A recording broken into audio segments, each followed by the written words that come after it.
Eccellenza. Buongiorno, Monsignore.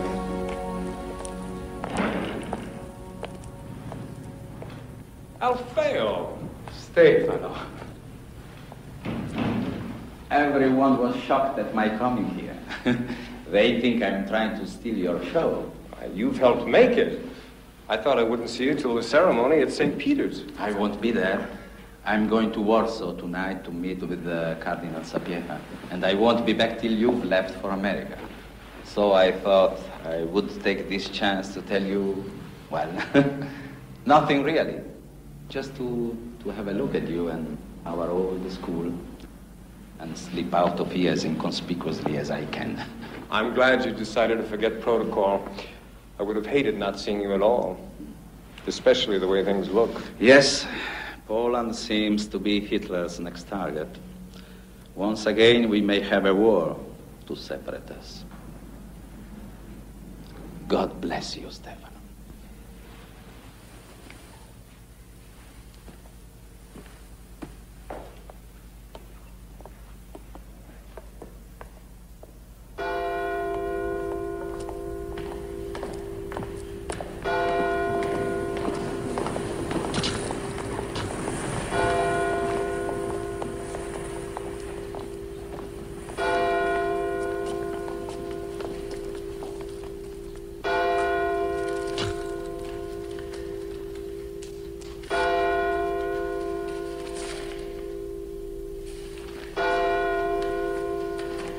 Sanctissimus Dominus Noster Pius Papa Decimus Secundus, in consistorio secreto hodie mane habitum, benigne dignatus est in padum cardinalium collegium coptare, excellentissimum et reverentissimum Dominus Tecum, molia Archivescum Florenzem.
Accedant omnes qui ordinandi sunt ad ordinem presbyteratus. Reverendus Dominus Guglielmus Mecriri. Ad sum. Reverendus Dominus Robertus Hull. Ad sum. Reverendus Dominus Stephanus Fermoil. Ad sum.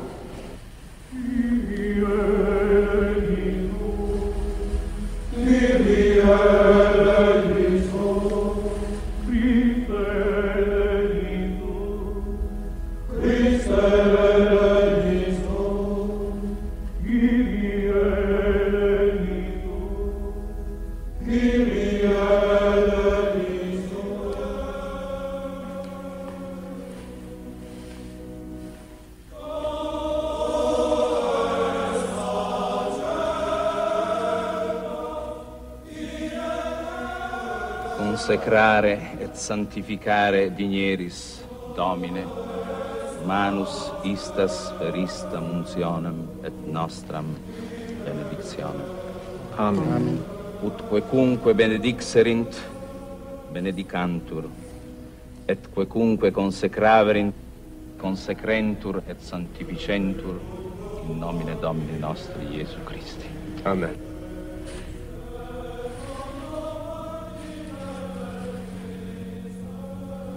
Accipe potestatem offerre sacrificium Deo, missasque cerebrare tam pro vivis, quam pro defuntis.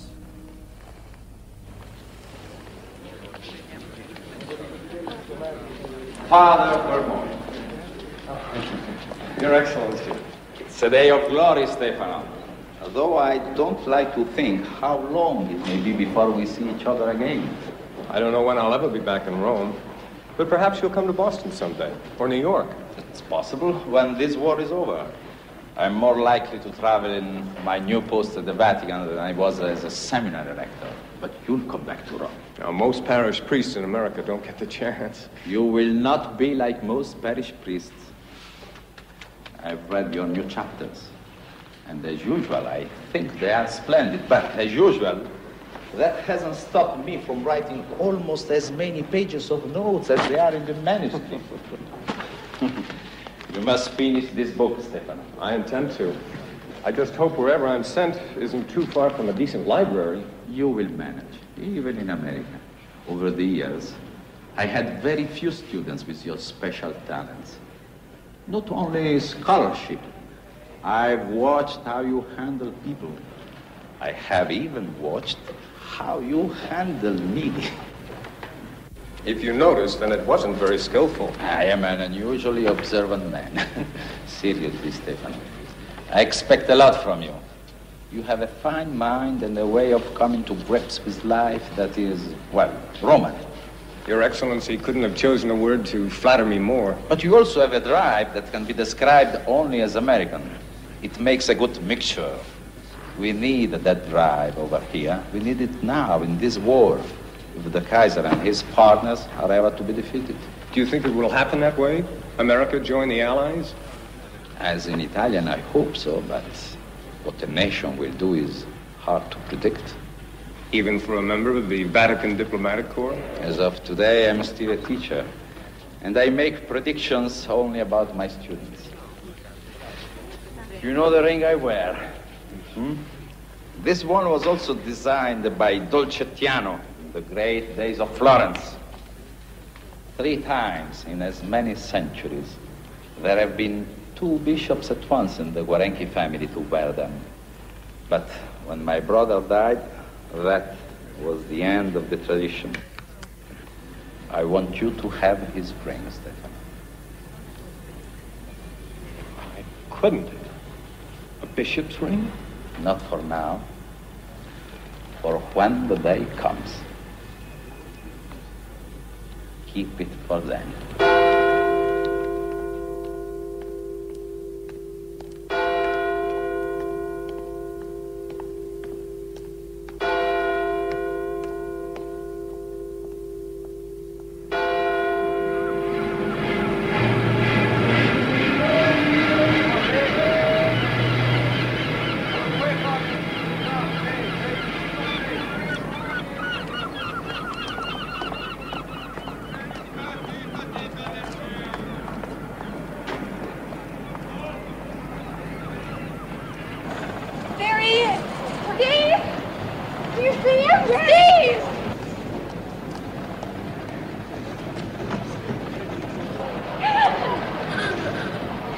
Okay, Father, go ahead.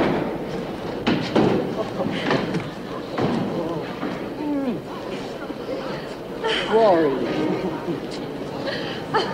Hello, Frank. Money! Is that really my little sister? Notice anything different? Well, as a priest, I guess I should say no, but then I'm not supposed to tell lies either. Where's Dad?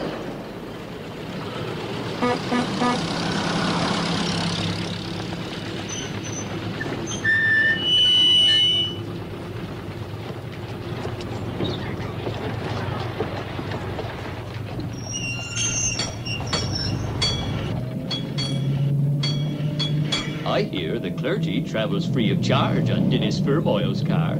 Is that a fact now? The hell you say? Steve. Hello, Dad. Look at him now, will you? Stiff as a board he is in that fine Italian suit. But no matter. We'll soon wilt the Roman starch from that collar of yours.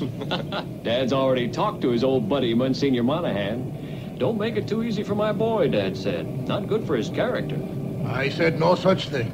He made him promise not to promote you to bishop the first day. But you're going to be, aren't you, Steve? You can't avoid it. It's practically impossible to make cardinal unless you're a bishop first.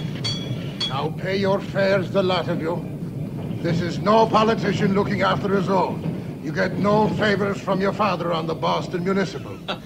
How well the new plaster and wood matches the old. They all comment on it, Connie.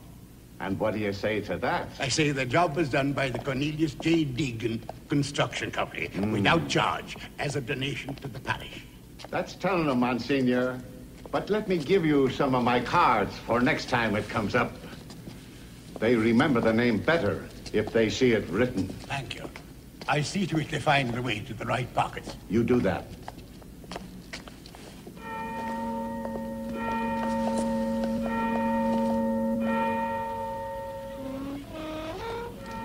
I was forgetting to mention our dryer for a new heating system. You mentioned it. You'll be posting a list of the contributors, no doubt.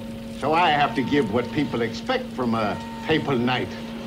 I don't know if you knew, Stephen. I was sent a decoration from the Pope. Knights of Malta. Yes, my father wrote me about it. Oh, did he now? And how's old Din coming along? Busting out of his britches, I dare say, with pride over you. Give him my best, will you? And tell him it's the old days I'm missing yet. Before I was rich enough to become the white-headed boy of this parish.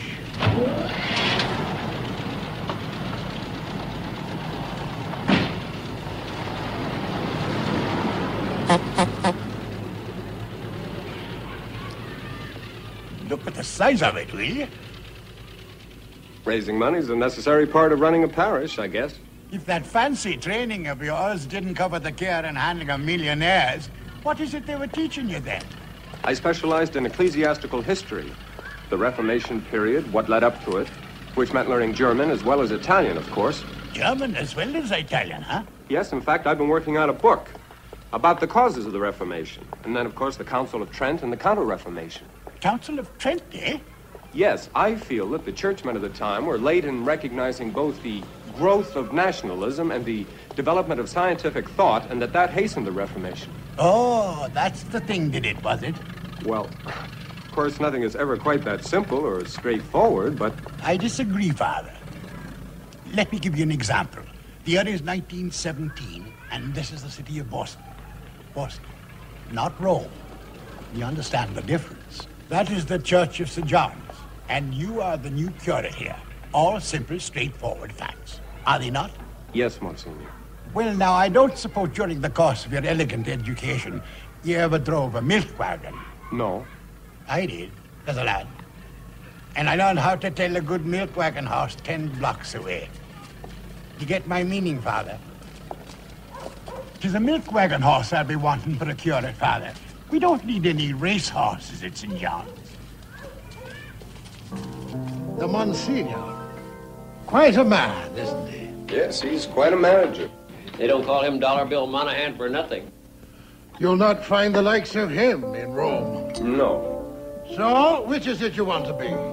A historian? A diplomat, like your Roman friend? Bishop Quarenghi. Or a good priest? Both. But if you had to make a choice between the two... A good priest. The very best priest in all the world? Mm-hmm. The best priest in the world. And how do you expect to be that, when already you're committing the sin of pride even to think it? Frank, will you stop that noise? Don't you get enough of that, playing in those Scully Square movie parlors till the Lord knows what hour of the night? Don't worry about me, Dad. I get plenty of sleep during the day. Steve, listen to this. It's a new one. I've studied things Egyptic, those writings weird and cryptic, found on the tombs on hot Sahara's sands. I've read each strange inscription left by each wise Egyptian and hold the mystic secret in my hands. The Irish were Egyptians long ago. Just read between the lines and you will know it must have been the Irish who built the pyramids, for no one else could carry up the bricks. It must have been a Doyle who dug the River Nile, for no one but an Irishman would fight. Dinner's ready. I think these Oh, shouldn't we wait for Mona? She's due back from the library any minute. The library? Is that where she told you she was going? What do you mean by that, Florence? I mean she's more likely out with Ike Rampell. His name's not Ike, it's Benny.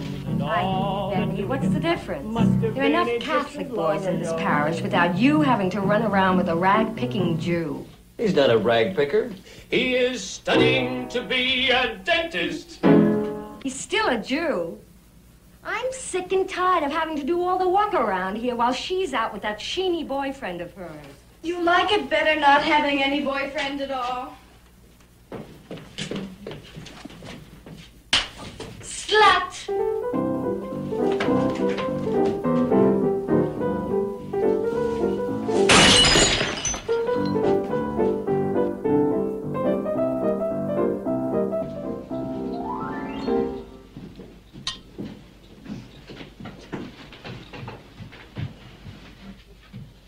Will you go up to Mona, Steve?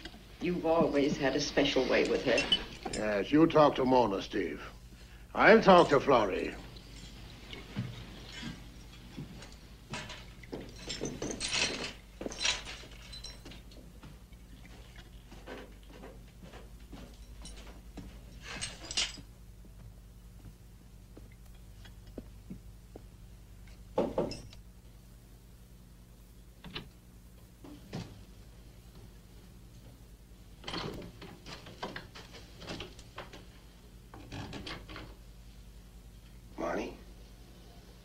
It's me, Steve. Mommy. Hey. Put your arms around me. Come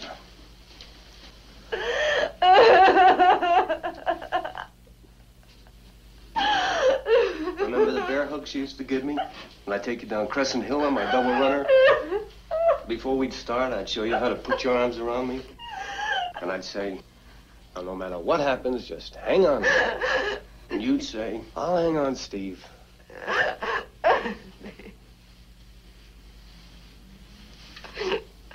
What am I gonna do? I'm in love with Benny. I want to marry him. Has he asked you? Yes. I asked him to wait. He won't wait forever. The difference in faith, it doesn't matter. Only if it matters to you, Steve. Does it matter? I'd like to meet Benny. Would you bring him over to the rectory one of these days?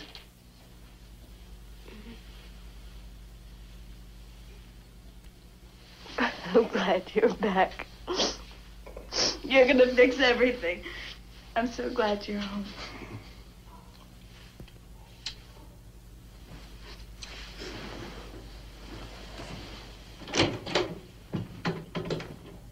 Father, I got a bet. What about? Well, Chick here, he says that only Catholics can get into heaven. Everyone knows Protestants can't go to heaven. Why can't Protestants go to heaven? Anyone have an answer for that? Father! Because they ain't Catholics. Now, how does that strike the rest of you? Chick's right. You're all wrong. The Catholic Church teaches that it's possible for anyone, Protestant, Mohammedan, Jew, anyone who does God's will according to his conscience to go to heaven. Well, then what's the use of going to all this trouble to be Catholic? Yes, Father. What's the use? Well, we'll take that up next Sunday. I think we've all had enough for today. Steve, this is Benny. Benny Rampell. How do you do, Benny? How do you do, Father? The kid had a point there, don't you think? Have you ever thought about becoming Catholic? You know, my parents aren't too keen on the idea of my marrying a Christian either. Couldn't we just get married and then try to convert each other? No, you couldn't. For Mona to marry you at all, she'd have to get special dispensation. And you'd have to sign a pledge never to interfere with the practice of a religion and bring up all your children as Catholics. That's not exactly treating the two things as equal, is it? Well, it'd be hypocritical if we did. We happen to believe our church is the only true one. Well, if you're right, then your rules make sense. Well, I'm glad you think so. And if you're right, then a guy'd be a fool not to join up himself. Would you, Benny? Steve, I'm in love with your sister. I want to marry her. So if my becoming a Catholic will make that easier, I'll give it a try. Oh, Benny, I love you. Steve, you did it.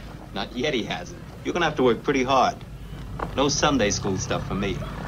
I'm up to my neck in what you call perfidious darkness. We'll do our best to turn on the lights. But hasn't Darwin kind of put the skids to Genesis? If he's done it for us, he's done it for the Jewish faith, too. Listen, if I was a good Jew, I wouldn't be here. I don't see how anybody can square this Adam and Eve business with evolution. Why not?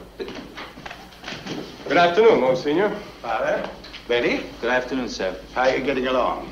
All right, I guess. Well, go ahead. Don't let me bother you. Father Fairmont was asking you, why not? Because they're mutually exclusive.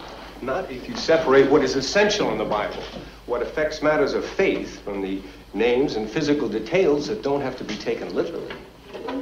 Dogma is that there was one pair of first parents from whom all mankind is descended. That truth remains whether or not evolution was the method by which God chose to create them. I've been working on a quite similar question that came up when Copernicus and Galileo made their discoveries about the mechanics of the universe. What's that? It's a book I've been writing. In my spare time. I borrowed a quote on the subject from Bishop Quarengi, my teacher. Sacra scriptura ostendet non motus celorum, sed viam ad celos. Well, why didn't you say so in the first place? I mean, that makes everything clear. The Bible teaches not how the heavens go, but how to go to heaven. That's a pretty phrase, Father, but aren't you getting a little bit away from the usual instruction? Well, Benny's a tough nut to crack. There's nothing tough about it. What it all amounts to in the long run, Benny, is faith. You've got to have faith. Unfortunately, that doesn't seem to be contagious. What's going on out there?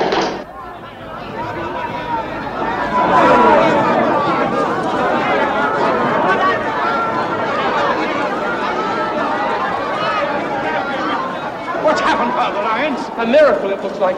There's blood coming from the statue. It's dripping from her heart. That girl there, Elena, one of the new Italian immigrants. Her husband was stabbed yesterday. He was dying when they took him to the hospital. So she came here. She prayed to the Blessed Mother to save him. She lit a candle in front of the statue. And then she went back to the hospital, and her husband was sitting up in bed asking for pasta. Get over there, quick. Speak Italian to them, but for heaven's sake, get them out of the church.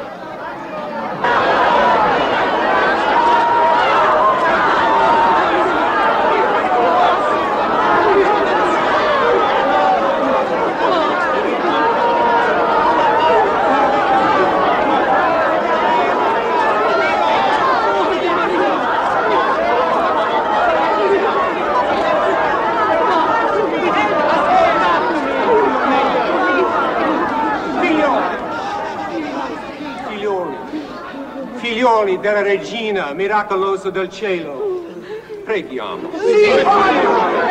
Inghiolandiamo di fiori la Vergine benedetta. Inghiolandiamola coi fiori delle sue litanie.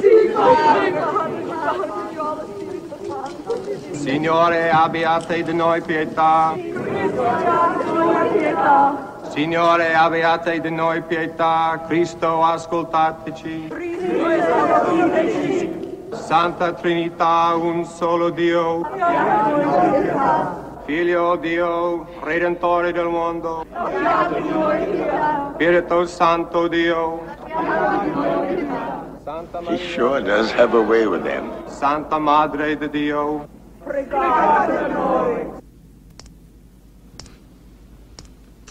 The miracle of the leaking steam pipe, courtesy of the Cornelius J. Deegan Construction Company. And I thought this was a special effort for my conversion. It's going to be quite a jolt for those people when they find out the truth. Maybe they won't have to. You mean you're not going to tell them? It's not up to me to tell them. Oh, come on. I report what we found to Monsignor Monahan. He reports it to Cardinal Glennon's office. In the end, it's the Cardinal himself who will decide what to tell them. And what do you suppose that'll be? We'll probably just fix the steam pipe and let the commotion die down. But if you didn't tell them the truth, you'd be committing a fraud. What is the truth? That the steam pipe leaks. That's only a fact, Benny. Like the sun being the center of the solar system. Facts are only small parts of a much larger truth. Faith, huh? Faith. People see blood flowing from a statue's heart. They believe God caused it to happen. But he didn't. But he did. God is the first cause of everything. He made that pipe leak. Yeah. Judging from all that rust, he must have been working toward this stunt for quite a while. From all eternity.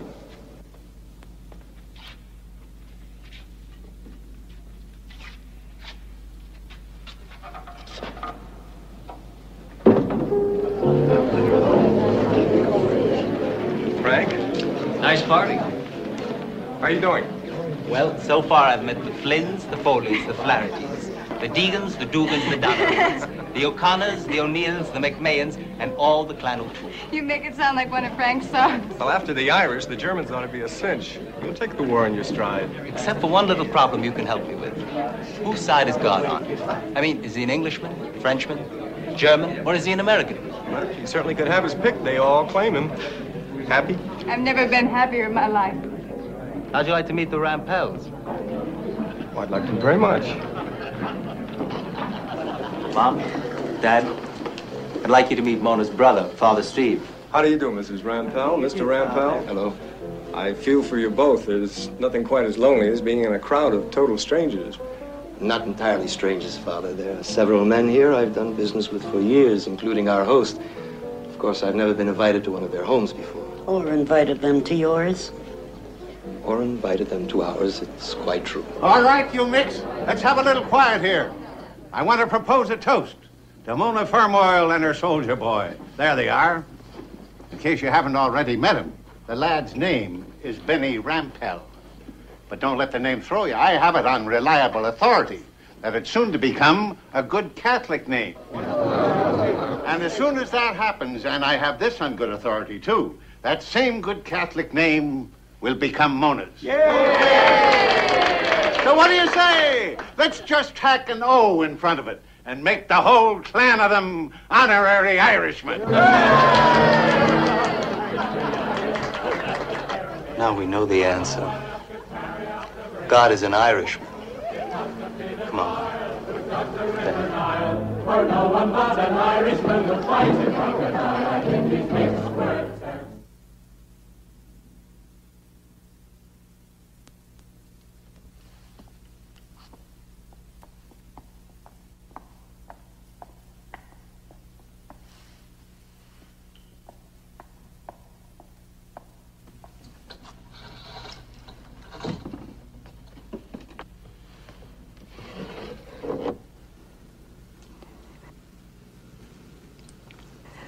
Bless me, Father, for I have sinned. It has been 1 week since my last confession. These are my sins. Yes? I slept with a man. Are you engaged to this man? Yes. Couldn't you have waited until you were married? Steve, you didn't persuade him. Then he's not going to become a Catholic. I thought if we made love, I thought I could make him change his mind. Steve, I'm so miserable. Oh, honey. Please help me. Will he agree to let your children be raised as Catholics? No. He says that isn't fair. He won't marry me at all unless I take him just the way he is. Then you cannot be married. Benny says let's leave all religion out of it and get married by a judge. That wouldn't be a marriage. You'd be living in mortal sin. What else can I do? Why do you think I came here, Steve? I want you to tell me what to do. Hard as it may be, you must give him up.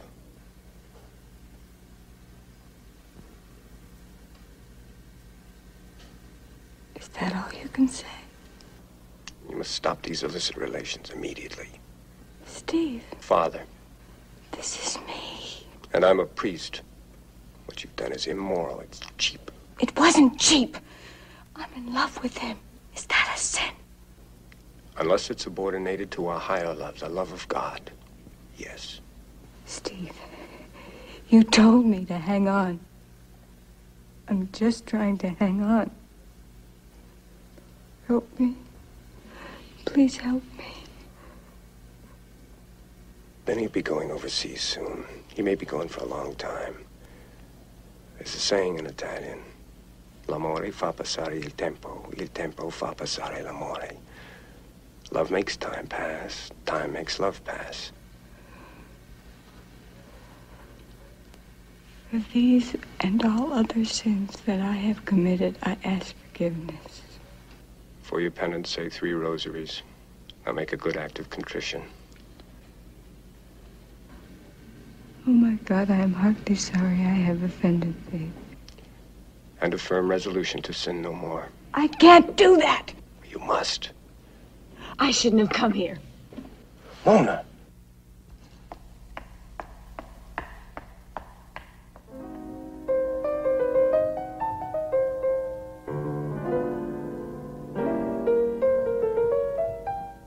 Cardinal Glennon will see you now, Father.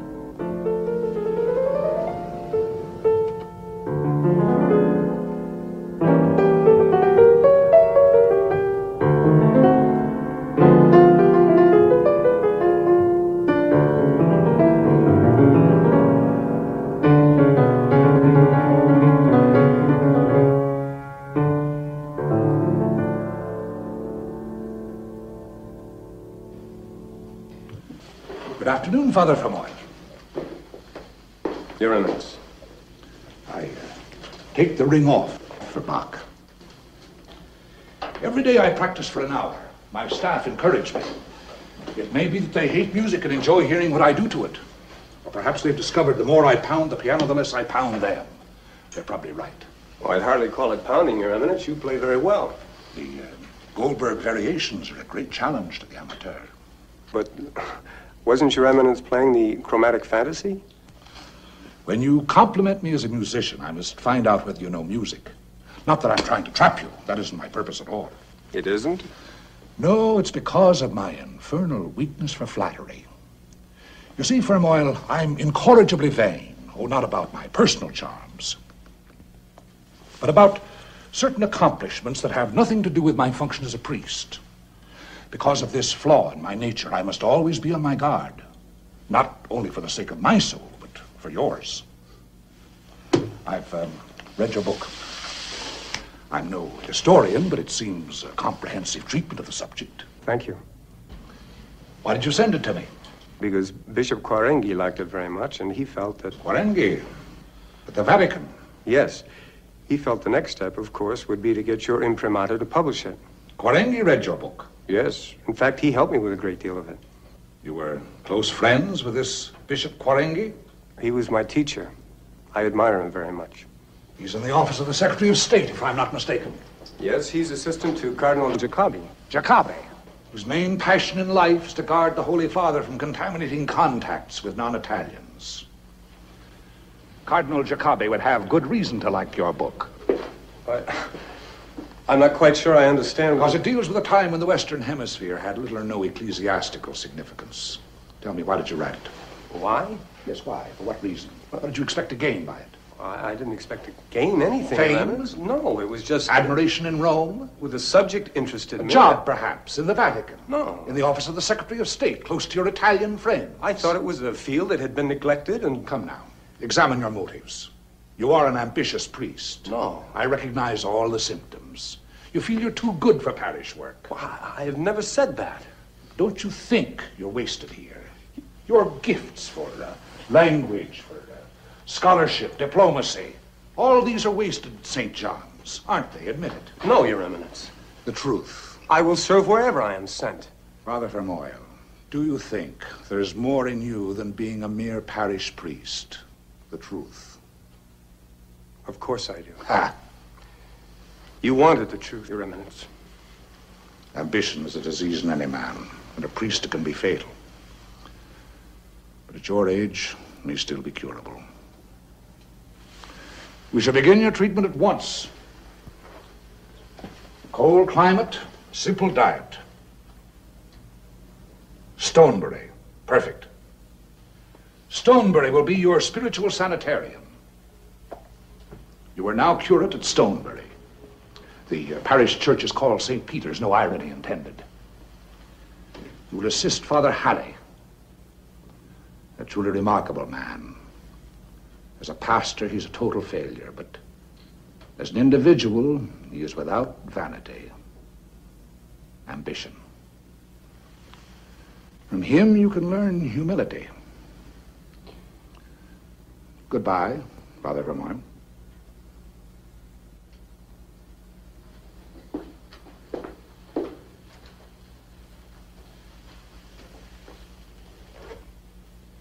Over there, send the word, over there. Let the Yanks on the Steve! Steve! Where have you been? Where's Dad and the rest? I tried to get you before you left St. John. What's wrong? Have you seen Mona? No. Any message from her? No. She's gone. She didn't come home last night. We don't know where she is. Aboard. With Benny? Oh, his regiment went overseas yesterday. Let me know the minute you hear anything. Send me a wire at Stonebury. Call me. Tell Mom and Dad not to worry.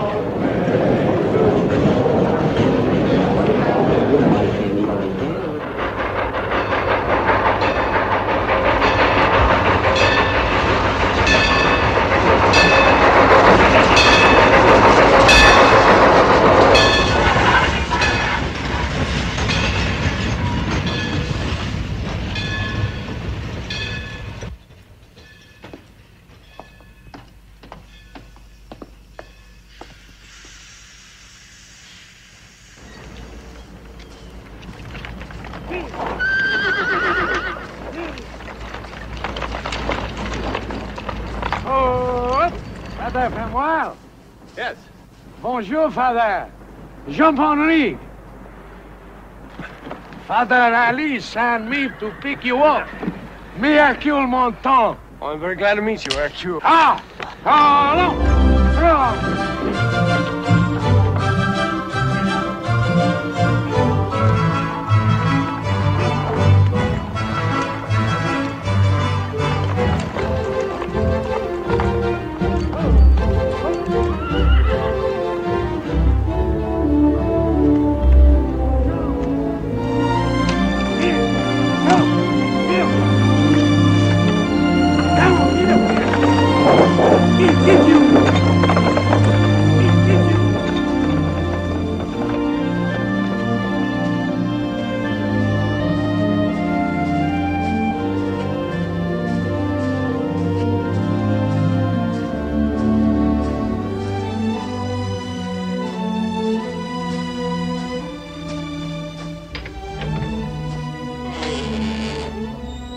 Father Halley?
Father Vermoy. Sorry I couldn't meet you myself. Well, I was glad to be met at all. Thank you. Well, Make a good fire. Yes, I was just going to make some tea. Good, good. I'll just take this off. Here, let me help you off with that coat. Thank you. I'm not used to company. You should ask him to send you a curate. I'm afraid I've had too many favors from His Eminence. Besides, there's hardly enough revenue here to support one priest, let alone... Well, things will be looking up now that you're here. And then I had a remarkably good collection Sunday. It's quite a haul for St. Peter's. $1.85. So tomorrow we'll buy some coffee to celebrate your arrival with the festivities.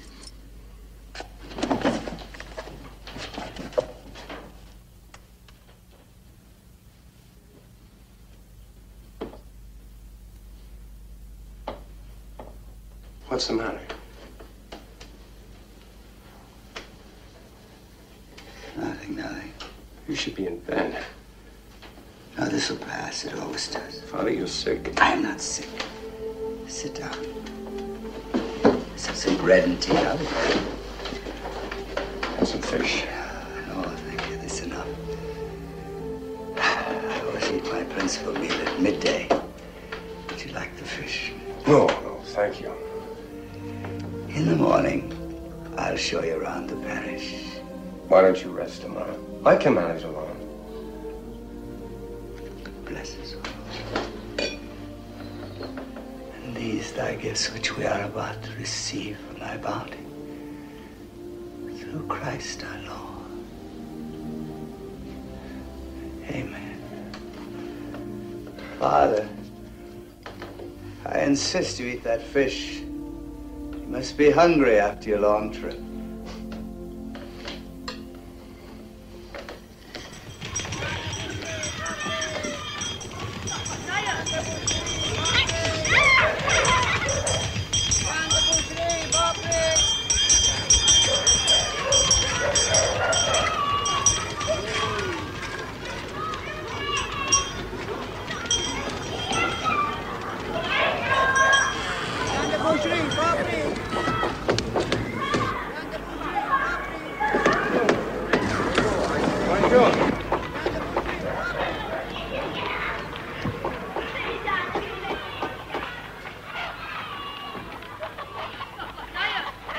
Fais-moi. Ah, good morning, Hercule. Good morning, Father. How are you? Come in, come in.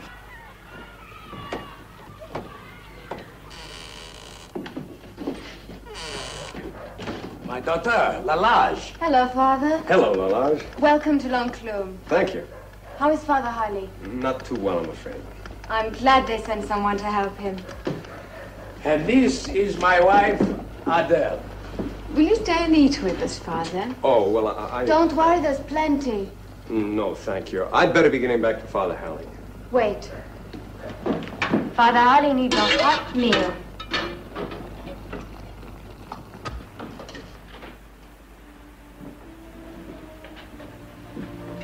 This will make you feel better. Oh, yes, yes. Yeah.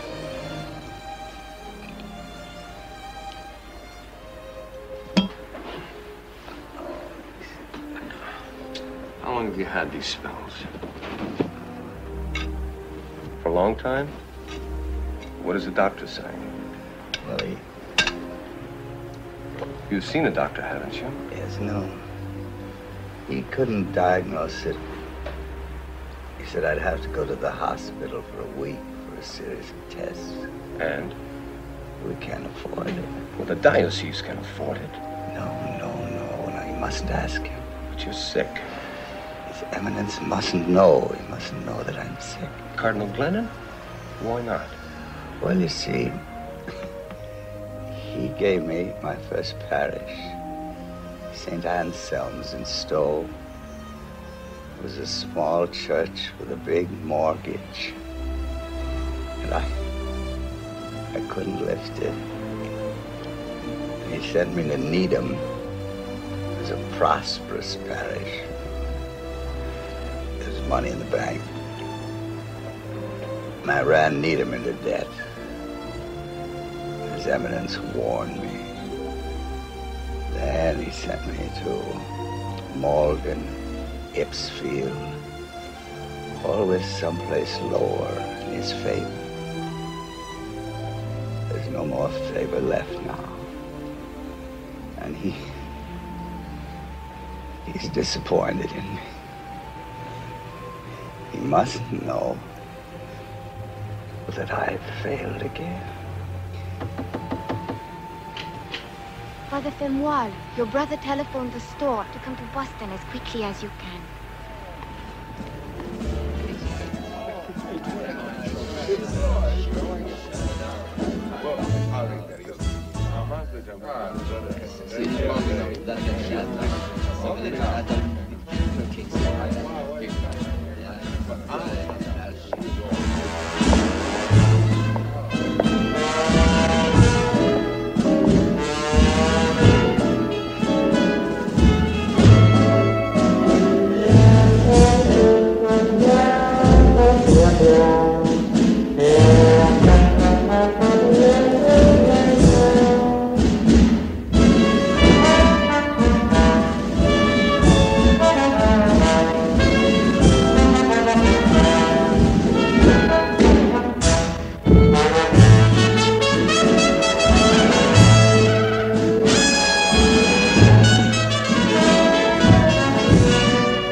What do you guys want?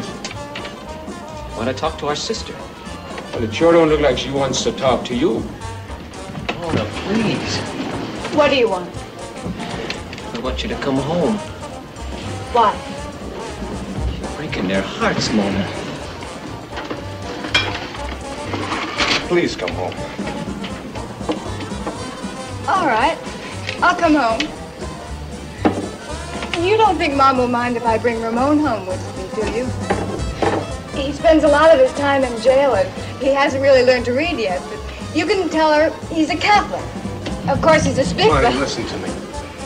Benny won't be gone forever.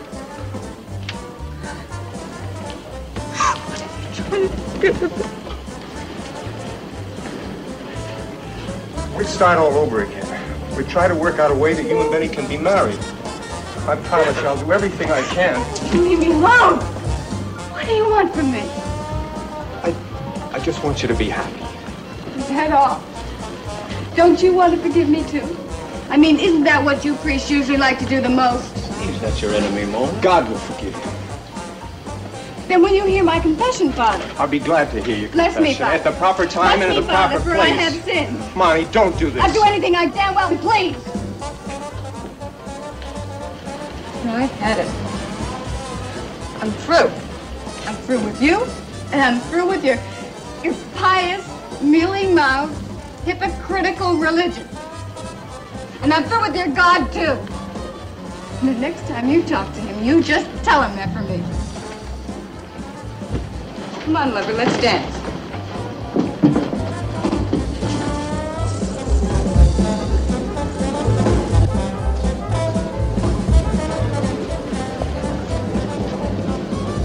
That's not your fault. Oh, yes, it is.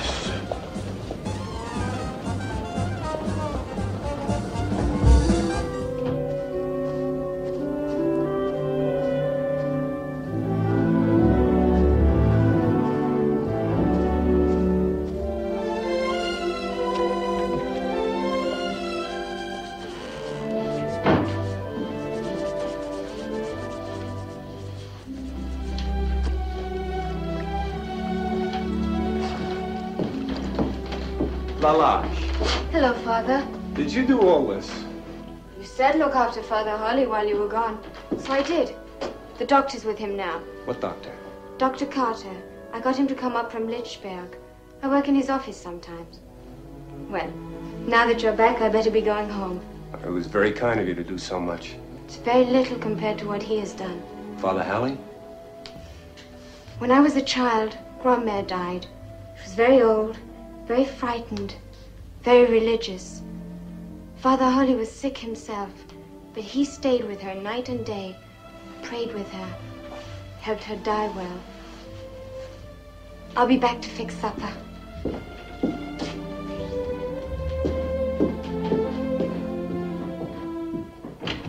Doctor?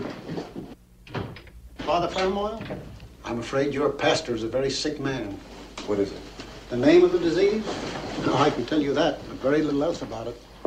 It's called multiple sclerosis. We don't know its cause, and there's no cure for it. It's a breakdown of the entire nervous system. It can develop quickly or slowly, but always in the same direction. Well, how far has it gone with Father Hallie? Near the end.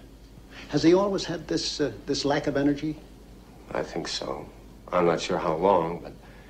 Chances are he's been slowly dying all his adult life. It's amazing he was able to function at all. What can we do for him now? Oh, he'll need full-time care. He ought to be in a hospital or a nursing home. No. If he's going to die, he'll die as a pastor in his own bed and in his own parish. That's liable to be harder on you than it is on him. Thank you.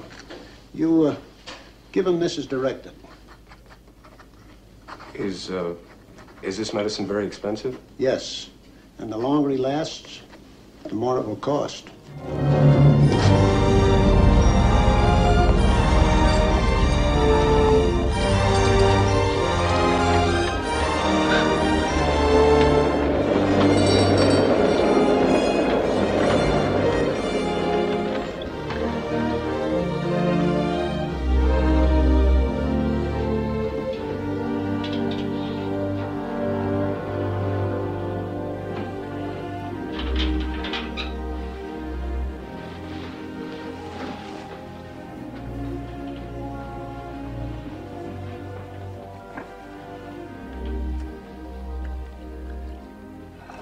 Never agreeable to watch someone go. Forgive me for the long time I take.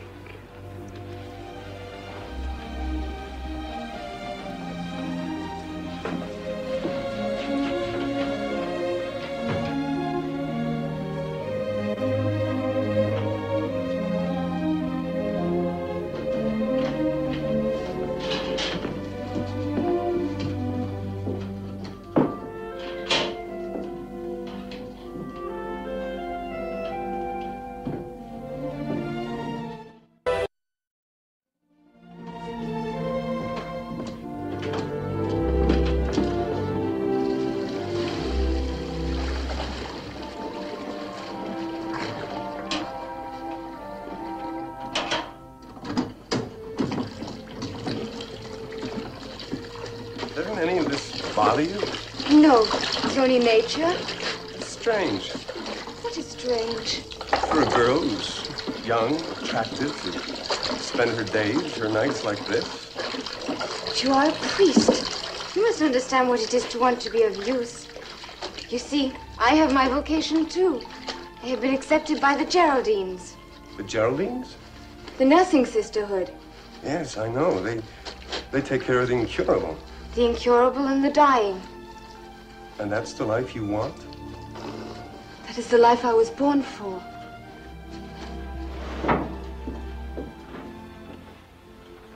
Did you ever see this ring before? Yes. It used to be mine. Where did you get it? It was given to me. By whom? By a friend. Where did you get the ring, Your Eminence? Your fence, I believe you say in the underworld, was pinched. One of the items recovered was this ring. The police thought it might have been stolen from a bishop, but the Karaguzian twins claimed they bought it from one Father Fermoil. Of course, we've never had a priest working with the mafia before, but I suppose during your stay in Rome you made many interesting contacts. Well, I had no choice, Your Eminence. I had to work my way through the seminary selling opium in St. Peter's Square. You're not afraid of me, are you? No. Why not? Most people are. Maybe it's because you remind me of my father. He's sometimes called Din the Downshouter, but his roar is the only fierce thing about him. He's a lucky man to have a son who's not afraid of him. But about this ring, why did you sell it? I needed the money. What for? For private reasons, Your Eminence. There are no private reasons between a priest and his archbishop. I needed the money to pay for Father Halley's medical expenses. Is he ill? He's dying, Your Eminence. Why wasn't I told? He didn't want you to know.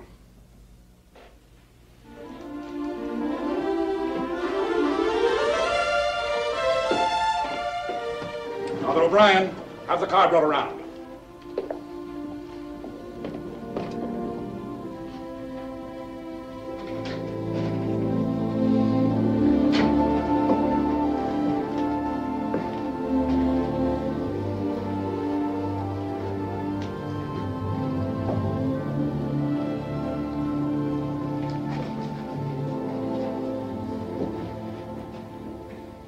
Ed?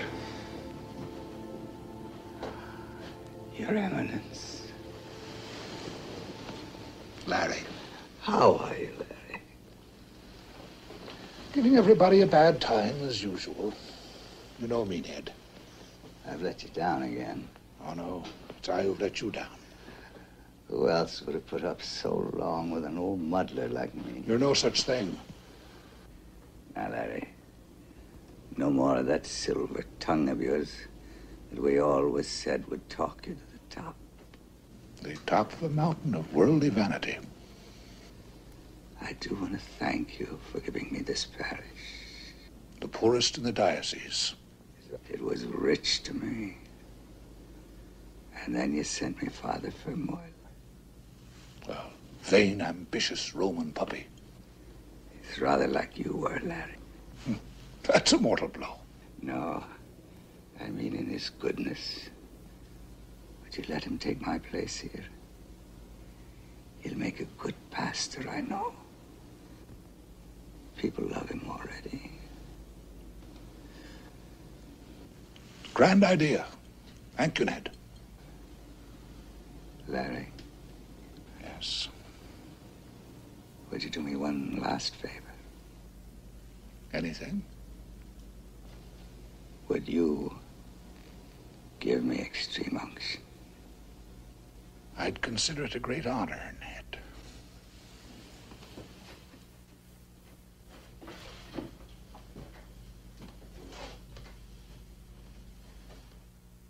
Axuic domui. Et omnibus habitantibus in eo.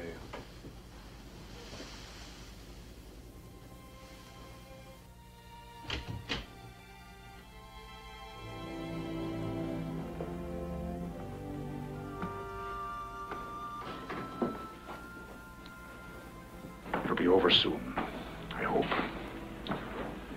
We'll have the job of shutting down the church. Send all the records to the dean at Haverhill. But, Your Eminence... I've kept the church open only for his sake. But you told him that you were going to... I thanked him for his idea. I happen to have another one for you. But these people need a church. A priest will come Sundays to say Mass. Everything else will be done through Haverhill. Once a week isn't enough. You must learn that when I've made up my mind, I don't like interminable discussion. Otherwise, you'll be no use to me as my secretary.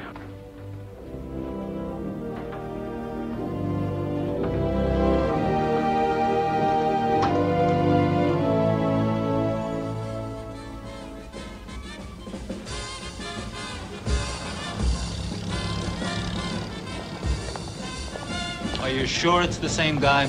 Absolutely.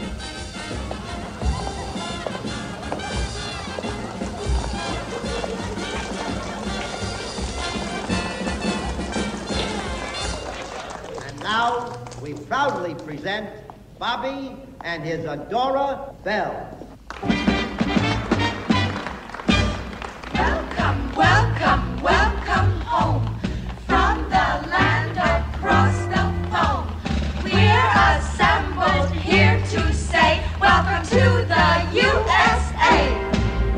clearly I remember the 11th of November. It seems like only yesterday to me. The armistice was signed, so I had to leave behind all the girls I parleyvooed with in Paris. I picked a lot of peaches over there. Now Wilson's making speeches over there. As for me, I'm qualified to say that they haven't got the girls in the USA that they have in Paris, France. No, they haven't got the girls even on Broadway who can dance the way they dance. I never will forget what I saw. Never would have met them if there hadn't been a war. 'Cause they haven't got the girlies in the USA that they have in Paris. Mad old Paris, bad old Paris, France.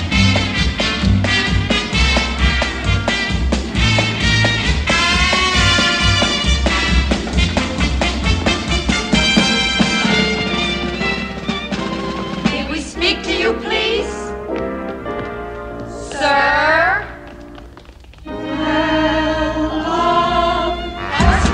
Know what the French girls do, 'cause we've never been to France.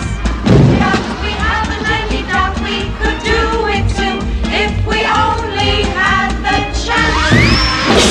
Perhaps you didn't miss us when you were away, but once you start to kiss us, you will never, never say that they haven't got the girlies in the USA that they have in Paris. Mad old Paris. Mad old Paris. Who needs Paris? Who needs Paris? Mad old Paris.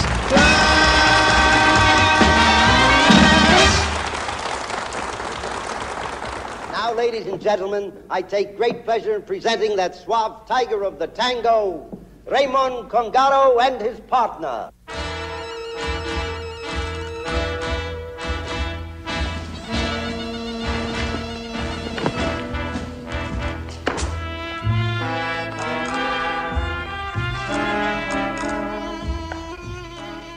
That isn't Mona.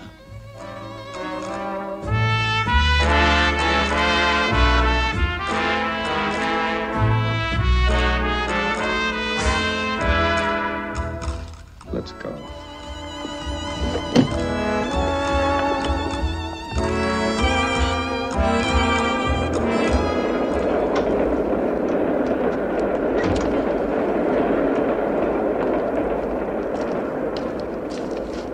Where's Mona? I don't know.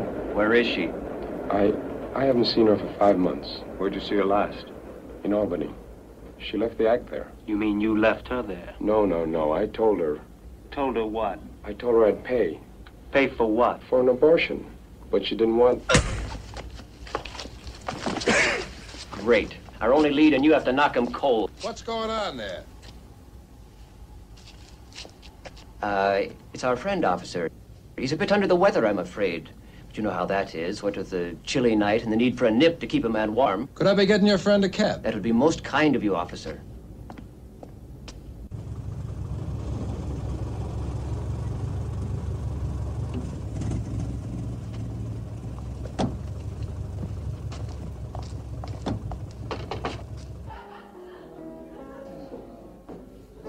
Don Ramón.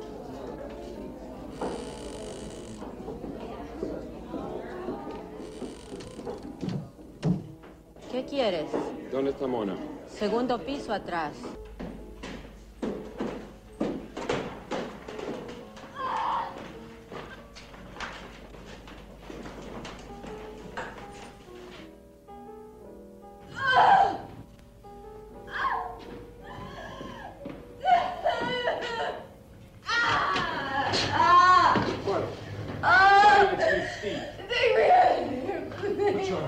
Just hang on.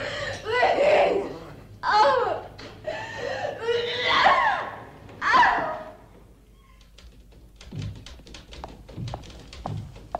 I'm Dr. Parks. Are you the husband? No. She has no husband. She's our sister. Your sister's been in labor for several days. She's lost a great deal of blood. Why has she received no medical attention? Because we didn't know where she was. Her pelvic structure is abnormally small. The child's head is unusually large. Normal delivery is impossible. You can perform a cesarean, can't you? It's much too late for that. But we can save her. I'll need your permission as next of kin to do a fetal craniotomy. A craniotomy? Yes. We have to crush the child's head. You want to kill the child? You can't let Mona die. I take it this is some sort of religious scruple? It's a commandment. Thou shalt not kill. But it's all right to kill Mona? If Mona dies, because we won't commit a murder to save her, she dies a natural death. But the baby, we'd be taking a creature of God's, alive, with a soul, deliberately kill it. I won't permit you to kill Mona. Excuse me, there's not much time. Are you a member of this family? No. Then which of you has the final say here? He does.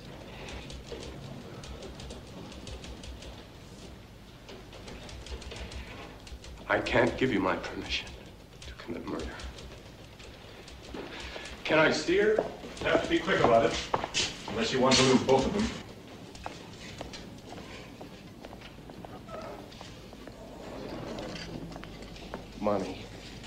Money, can you hear me? Here. Money, say after me. Oh my God, I am heartily sorry for having offended thee.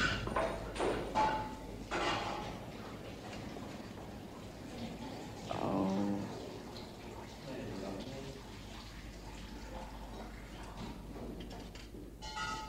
Thee. Oh my God. God? Oh my God. All right, Father, you'll have to go now. Ego te absalvo ab omnibus censuris ebicatus in nomine Patris et Filii et Spiritus Sancti. Amen.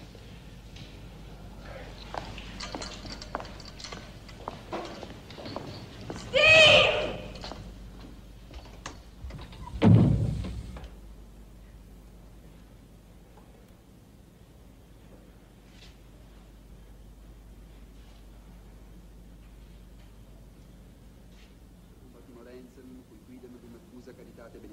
Superna lumina ac presidia Deo implorat. Utipsi collata dignitas in actum laborum et meritorum posantissima religionis causa abunde cedat.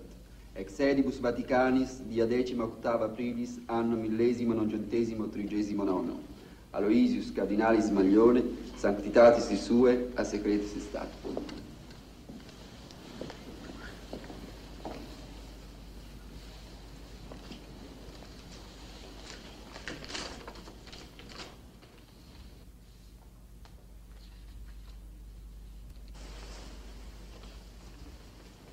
Rome, in edibus apostolicis Vaticanis dia 18 mensis aprilis anno 1939. Pius Decimus secundus Pontifex Maximus creavit ac renunciavit Sancte Romane Ecclesiae cardinale presbyterum Dominum Happy birthday, dear Regina. Happy birthday to you. Happy birthday, what a big girl. Blow out the candles. Blow out. Give them a try. Blow out the others. Go ahead. Blow it out. Oh, two, one more. Hey!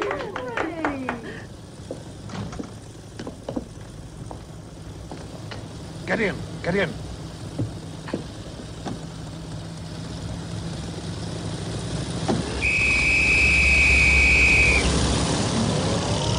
Father Callahan packed a bag for you. Whatever he forgot, you can buy in Rome. Rome? Yes, the Pope died this morning.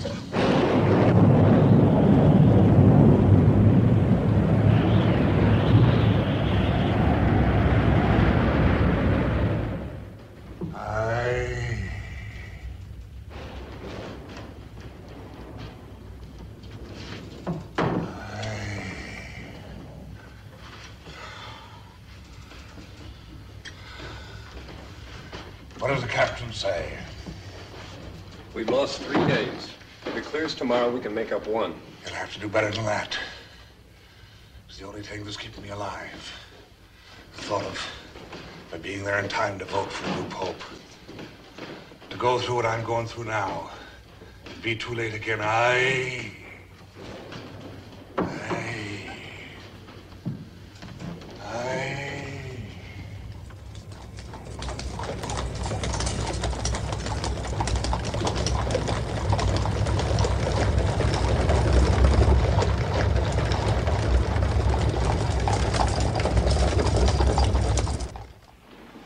Where is my trunk? They promised to send it right on. What's happening? Nothing.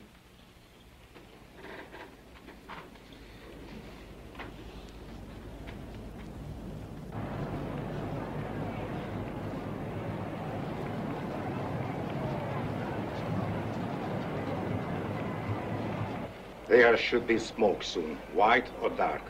This ballot has taken a long time. Maybe it'll be dark. Maybe there's still no majority. Would you prefer that, Father Preminger? What difference does one more ballot make if there's a deadlock? The American church has a right to participate.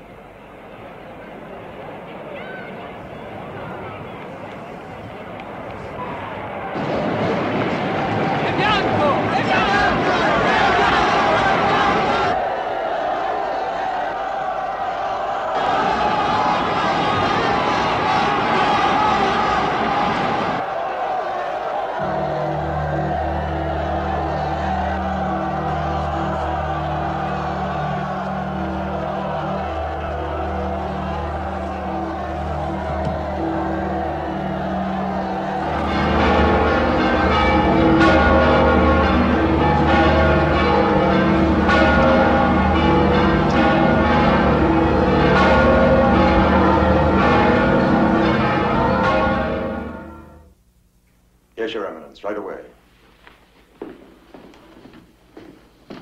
It's all wound up. Ah, Stephen, good of you to come down. Sit yourself. And how have you been occupied this splendid Roman day? Your private audience must have gone very well. What's he like, the new pope? Amazing. The way he takes it all in his stride. A man who was made cardinal only 8 months ago. I brought up a point of procedure for the next conclave. The procedure for what happens when he dies?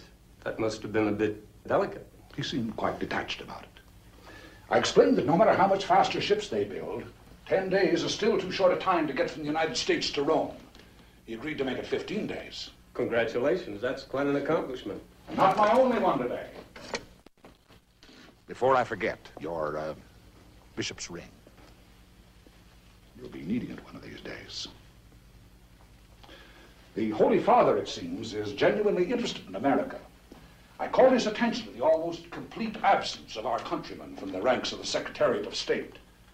And there it was only a step to persuading him it would be difficult for the Vatican to function in future without your services. You'll be a domestic prelate, Monsignor Fermoil, entitled to wear the violet cassock and manteletta. Well, Stephen, what's the matter? It isn't an easy thing to explain. What isn't?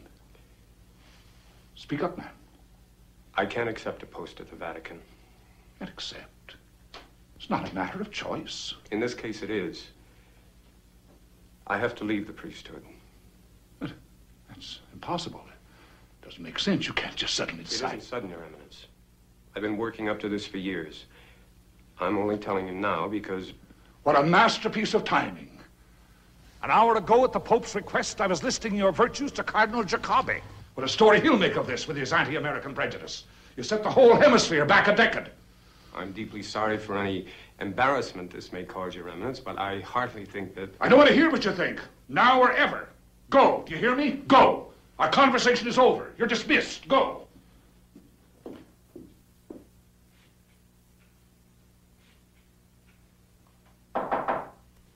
Yes? Your Eminence. You didn't even do me the courtesy of explaining why you want to leave the priesthood. I should have. I didn't get the right opportunity. It's been in your mind for so long. May I sit? Please do, Your Honor. Why didn't you tell me before? I don't know. I wasn't clear enough about what I really thought. I must know what's behind this extraordinary decision of yours. I'm not sure I could separate one reason from the others and say that's what did it. I don't think I was meant to be a priest to begin with. It wasn't my idea. My parents decided it when I was a baby.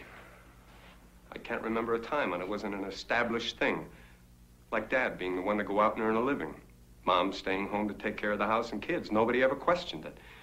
I never questioned it. $1 a week was put aside for my education. $1 a week out of a motorman's pay. By the time I was in 7th grade, my brother was calling me the Cardinal.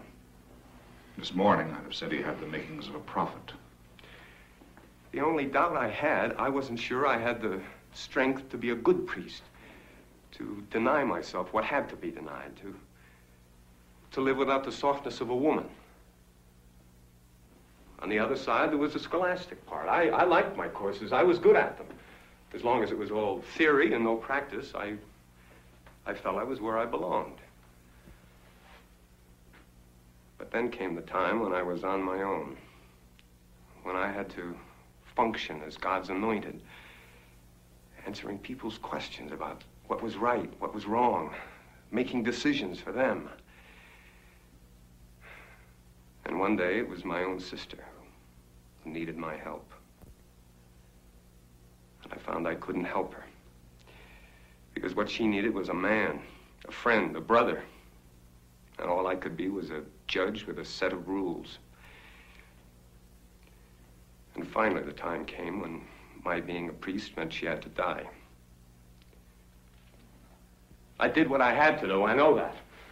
What I had to do as a priest, as an agent of God's law. But I couldn't do what a layman would do in the same situation. Pretend that he'd never heard of the law. I don't challenge the rules. I just don't want to be the one to enforce them. Not for anybody's sister. I don't want the power over other people's lives. I can't face the responsibility. That's what it really comes down to. I sit in the confessional, listening to someone tell his sins. And I'm the one who's trembling in terror. I don't know what will become of me. I must find what else I can do. But I think, I pray, that there may be another kind of life for me. A life I was meant for. That will let me sleep nights.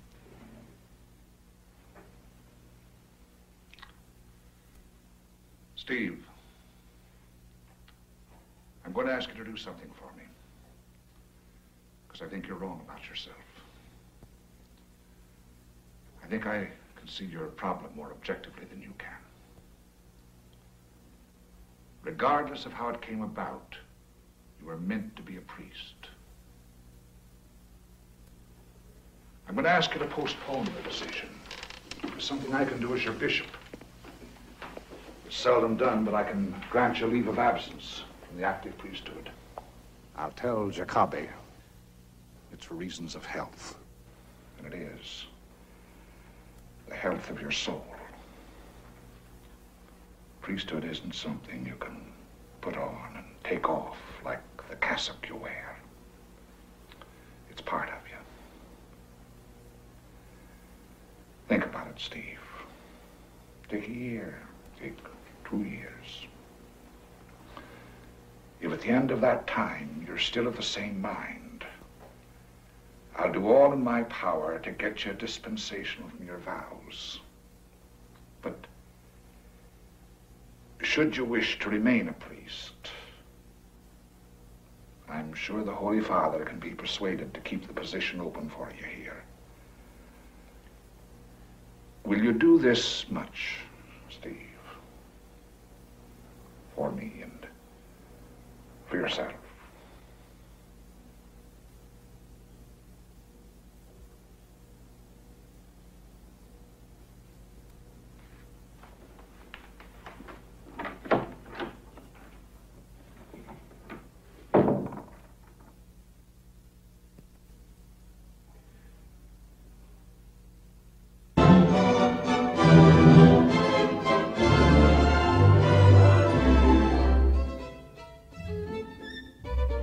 because of the holiday, we won't be meeting again for 2 weeks.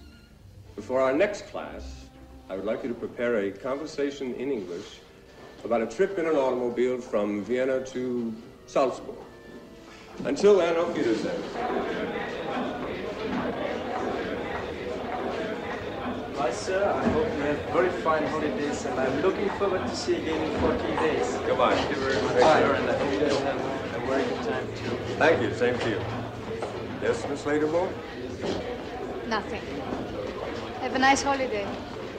Thank you.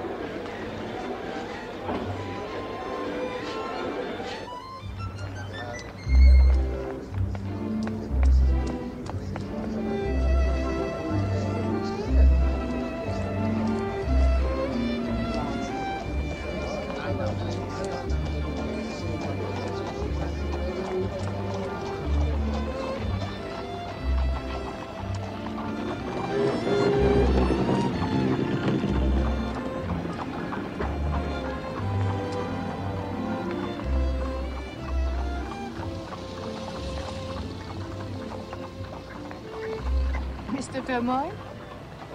Do you mind if I walk with you? No, not at all. We go the same way.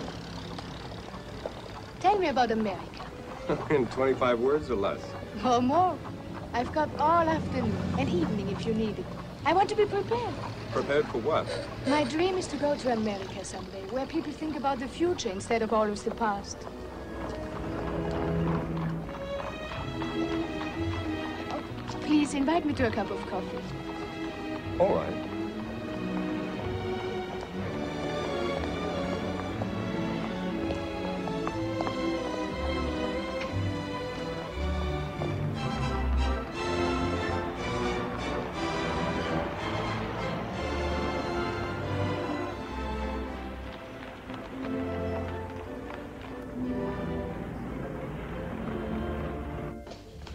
Where would you like to go in America?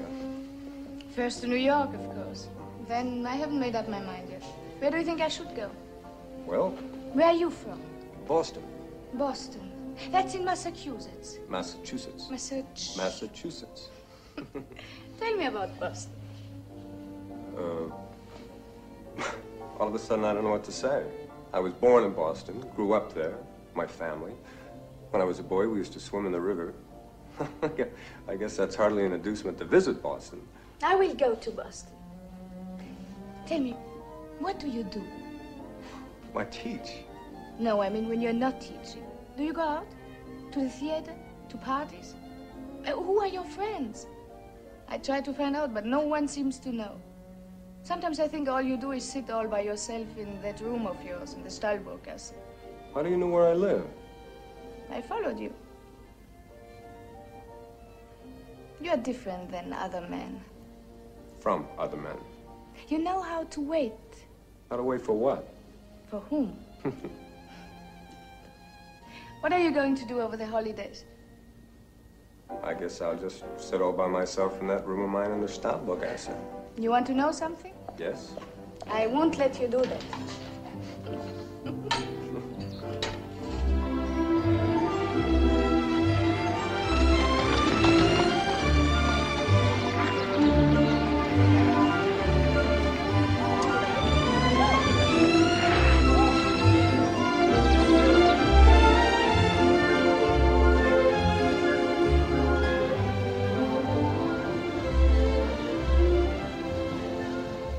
Before the war, there was no choice for a girl, only to be married.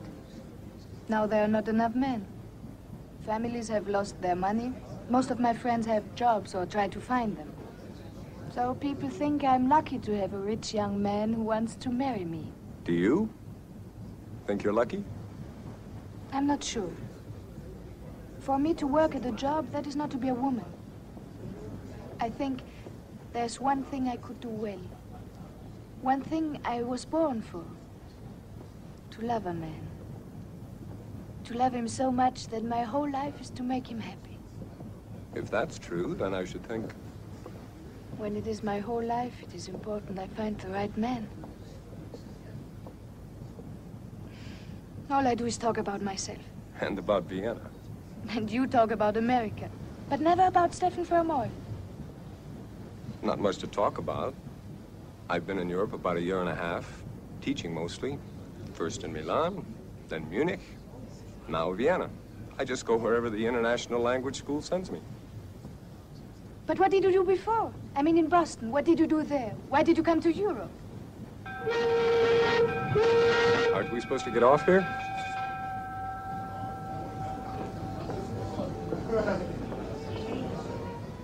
The abbey was founded in 1410. The church, built in a rich Baroque style, 1721 to 25, has a tower, possibly the finest Baroque tower of Austria. You sound like Baedeker. I'm just trying to keep it impersonal.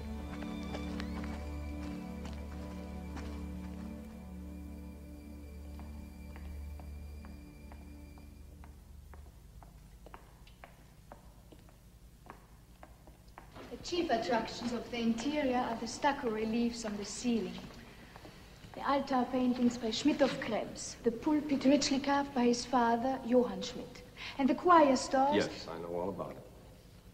I've been here before. You have? Many times. Why? I come here to pray. You're a strange man. I'm a priest, Anna Marie. I'm on a leave of absence. Once in a great while, when a priest is unsure of his vocation, he is granted time to think about it. What happens when your time is over?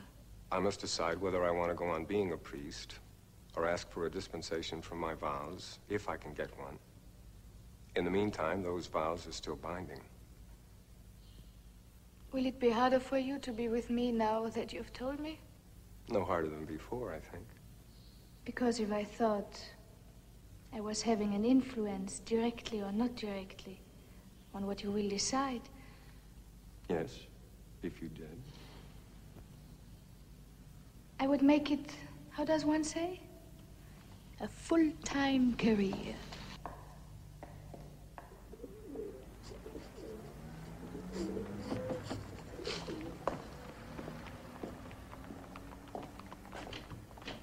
Anna Marie. There will be no arguments about tonight. You have to see a Viennese ball, and this is the last one of the season. I rented everything you need. Look. Tails. Evening shirt. White tie. West. Vest. West. And, cape. And, Manschettenknöpfe. How you call that? Cufflinks. Cufflinks. And this? Studs. And chapeau claque.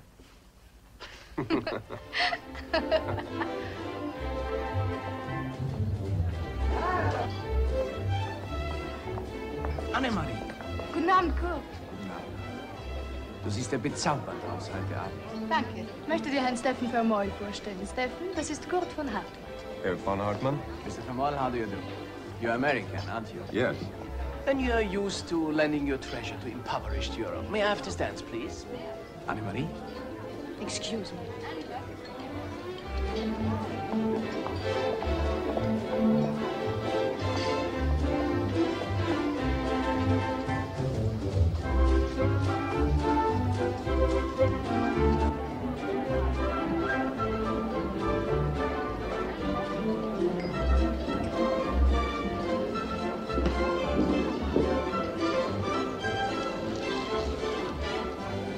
Good evening. Good evening. I heard you say you were from America. Is it really true one is not allowed to drink even beer and wine? Are they insane to make this prohibition? The people who voted for it obviously think that any means is justified to eliminate the evils of drunkenness. Excuse me.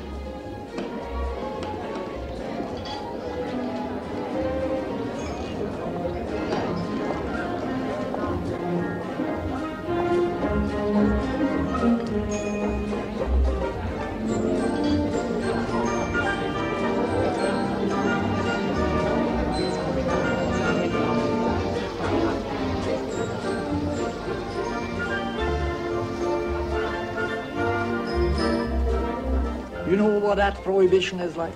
It's like they want to eliminate the evils of rape, and so they pass a law against making love. Can you imagine a life without making love?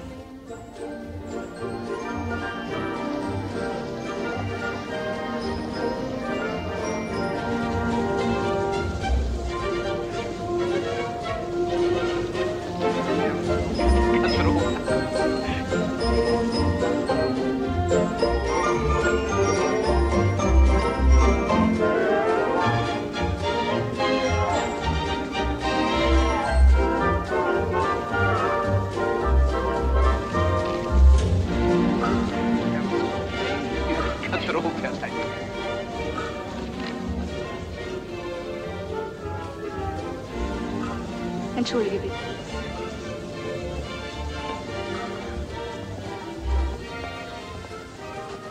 I'm sorry, Stefan, For what?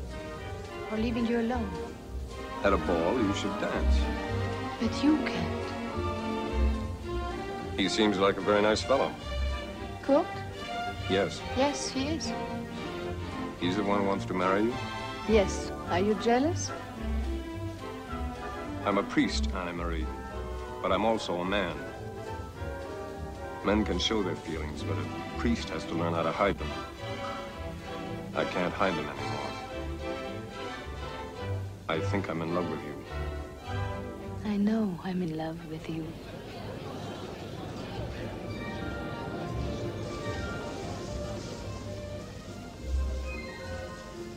I cannot ask you to kiss me while you're still married to the church.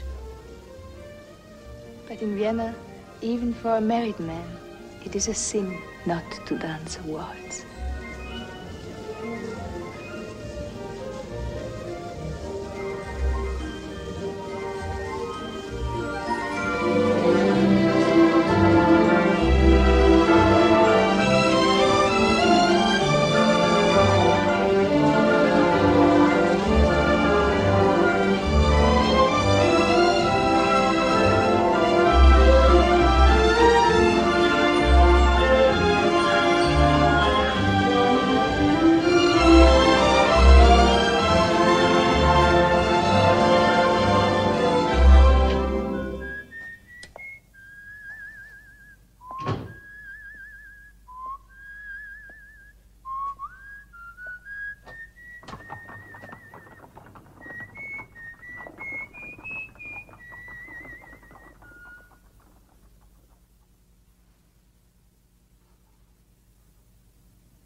you answer this letter from Philadelphia, tell them there will be no private audiences for at least 6 weeks.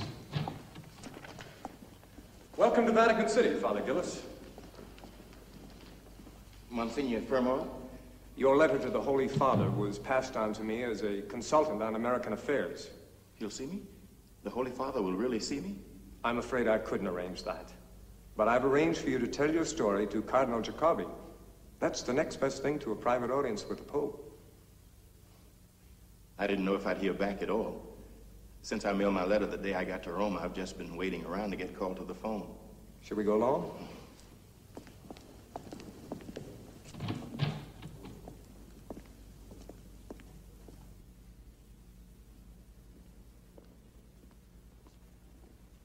Sua Eminenza ci aspetta.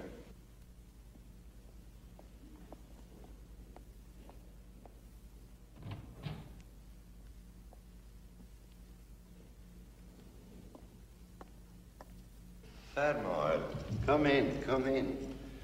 So this is the American priest you told us about. I'll come back when you're finished. Oh, no, stay. It will not take long, will it? Monsignor Fermor and Cardinal Guarenghi are all friends.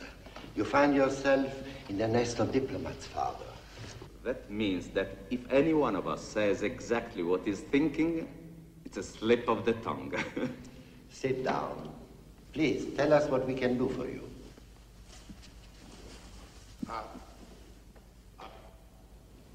Father Gillis's parish is in the state of Georgia, a town called Lamar. His congregation raised the money for him to come here. Oh, well, that's very interesting. St. Jude, Your Eminence. It's called St. Jude, my church. The saint of lost causes. We should like not to lose this cause. You see, there is only one Catholic school in that part of Georgia. And, well, that school will not take the children of my parish because they're black. Well, Your Eminence, is that a Christian thing to do? It is against Christian principles for a Catholic school to turn away a Catholic child because of race. Of course it is. But you have the most precise machinery for the proper enforcement of these principles. I did what was proper. I went to the dean of the district, Monsignor Whittle, and he said he would never, ever let colored children in that school. And your bishop? I wrote him and didn't get an answer. Then you decided that the only recourse left to you was to come to Rome and tell your troubles to the Pope? Your pardon, Eminence, but one thing happened before Father Gillis decided to come. His church was burned to the ground. Quite a few of the folks in my parish, they feel it's time to make some changes. So a bunch of them went and threw a picket line around that white school. They threw what? They marched in front of the school with signs, protesting the discrimination. Then I got a lot of phone calls and letters with no names signed. And then one night, these men with white hoods, they burned my church. Barbarians. But still scarcely a tribute to your priestly discretion, is it, that your concern with these peculiar local politics has left you without a church? Politics, my dear Jacob? The desecration, of course, is a moral issue. I was speaking of Father Gillis' activities. The discrimination is a moral issue, too. It is not necessary to tell me that race prejudice is contrary to the teachings of Christ and his church. The question is whether it is wise to use methods that tend to be inflammatory. I am not sure we can afford to use methods that tend to be glacial. The truth of the matter is that to the non-white majority of the world, there is no more critical test of our democracy than Democracy, my dear Fermor, is neither the ultimate nor necessarily the best form of government. It is simply the favorite doctrine of a country discovered by an Italian who thought he was going someplace else. Your Eminence suggests a stimulating topic for discussion, but my point is that what happens to freedom in America is important to the rest of the world. But isn't your precious separation of church and state a part of that freedom? Aren't you always telling us we may not intrude in the domestic affairs of your country in any way? By your own logic, it is foolish to challenge the deepest feelings and convictions of the people of What is the name of the place? Geórgia, Your Eminence. Geórgia. Father Gillis, may I suggest that your primary obligation is not to political and social reform, but to the immortal souls of your flock. Thank you, Monsignor, for bringing us Father Gillis. We are always happy to meet a brother in Christ. E adesso continuiamo il nostro lavoro, fratello, perché io veramente non ricordo dove eravamo rimasti. Voi, fratello, vi ricordate? Sì, dove erano insorte le maggiori difficoltà nei rapporti tra il governo.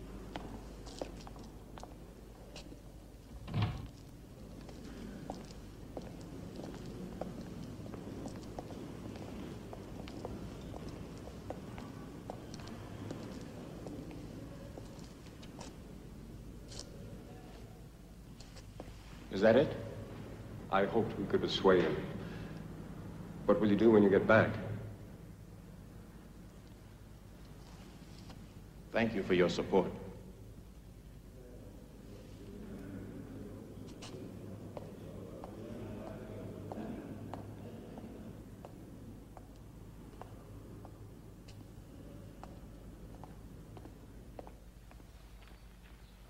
I must go there, I'll fail. I told him he could count on my help, and then I failed him. You went as far as you possibly could within the limits of your function. There was another time somebody relied on me for help. I did everything within my function for her. It wasn't enough.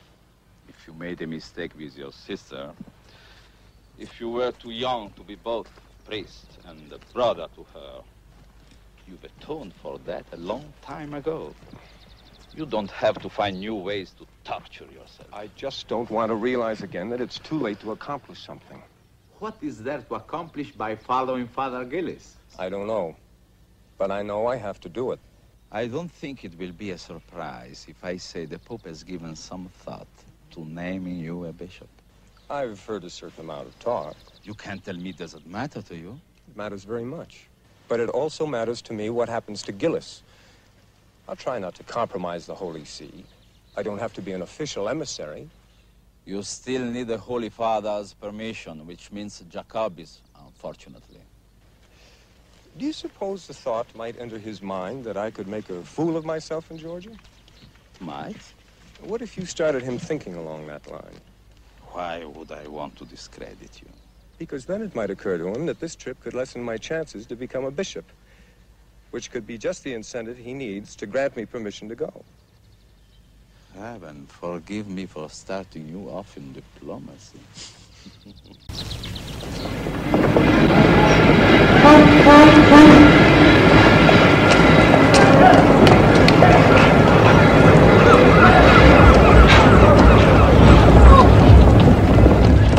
All right, Father. Uncle Steve, it's so wonderful to see you. Regina, I'd like you to meet a shipboard friend of mine, Father Abeling. Father, I'm sorry. I mean, this is awful. I don't imagine Father Abeling found it too painful. Nicest welcome home I ever had. Now. Uncle Steve, I'm so glad you're you. I mean, not him. You're so much better looking and younger. For that Blarney and your looks, who'll have your pick of husbands? Anything to declare? Nothing. Thank you, Father. Yeah, I'll get the bags. I'll get Steve. Hey, boy, you look great. How do you keep the old weight down? Prayer, Frank, and a strict calorie count. How's it going? Pretty good. No money, but I'm knocking them dead every night. Singing in one of the best speakeasies in town. Well, I hope I'll be able to come and hear you before I go back. What are your plans, dear? Well, that's the trouble. You shouldn't have come all the way to New York. Who said I shouldn't? Am I some sort of an old lady that... I meant that I have to catch a train this afternoon. We barely have time for lunch. But it's worth it. I don't like you spending the money. Round-trip fares for you and Regina. Are you really sorry that I brought her? She's an absolute delight. Ravishing. Having her around has made it easier for me to accept God's will. Seeing her now has made it easier for me.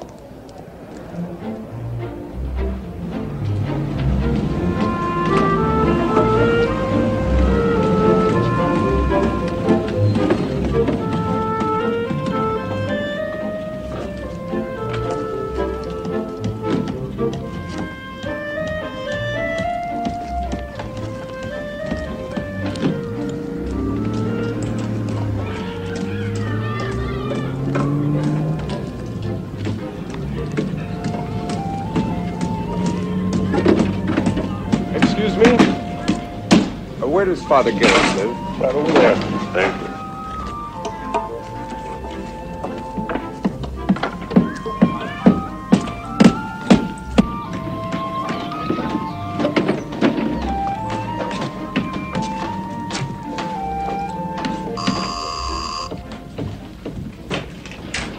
Monsignor. Father Fremont from Boston for now. Do come in. Monsignor Whittle, this is Father Fremont. How do you do? Hello, Sheriff Dubrow. What brings you to Lamar, Father? I'm a friend of Father Gillis. I hope I'm not interrupting anything. I've already said what I come to say. There's a law against arson in this state, so I had to do my job when Gillis here, or Father Gillis, made out a complaint. I wrote the charges. Tomorrow he can get up in the trial and testify. That is, unless you can talk some sense into him. He's your boy, not mine. You know what I mean? I don't. What do you mean? That there's trouble for everybody. For him, for me, for the church. What are you doing here, Father? I told you, I'm a friend of Father Gillis. Well, as a friend, I wish you'd tell this hard-headed boy that He's not a boy, Monsignor. He is a priest. You presume to correct my terminology, Father? I simply meant to remind you that we are all brothers in Christ. Then, my Yankee brother, will you tell this Father Gillis that he must not testify? Because the people around here, they're in an awful ugly mood. Do you want to testify? Yes, Father. Good. Father Gillis will be at the trial tomorrow. That does it. It just about puts a lid on it. Look, you know nothing of the conditions around here, yet you tell Monsignor, a church has been burned. Charges have been brought. Testimony must be given. What is so unusual about due process of law? I recognize that Yankee sanctimonious self-righteousness. You will not testify, Father. You will withdraw your complaint. You will give me the name of your superior, to whom I will report you.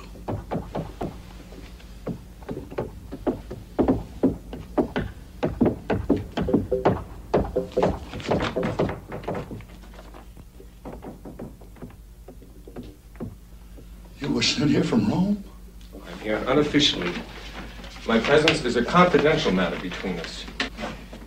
But it's my strong opinion that we must allow Father Gillis to act as he sees fit. Just as you say, Monsignor. I assume that he can count on you for your support in whatever he does. Yes, but I don't... Well, then perhaps we can discuss the details of that support on the way into town, if you can drive me. I'd like to find a hotel. Of course. I'd be delighted. I'll get in touch with you later. I can't believe that you're here. I didn't think anybody cared. Have you so little faith?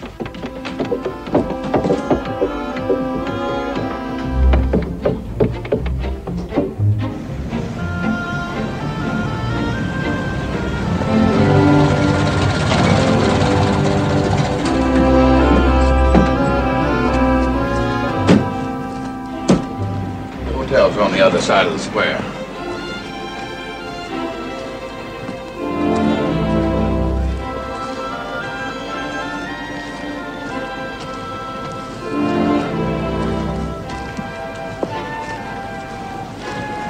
Who told you that? I don't need anyone to tell me, Father. It's in the Bible. Is it also God's law to burn churches? We had nothing to do with that, Father. I'm a good Catholic. They must be members of your congregation. You've got to see the problem, Monsignor. We are the minority here, too. I'm sure you wouldn't have permitted this demonstration if you'd known about it. I'll see that it stopped immediately. Good people, can I just talk to you for a minute? Hey, what's going on there?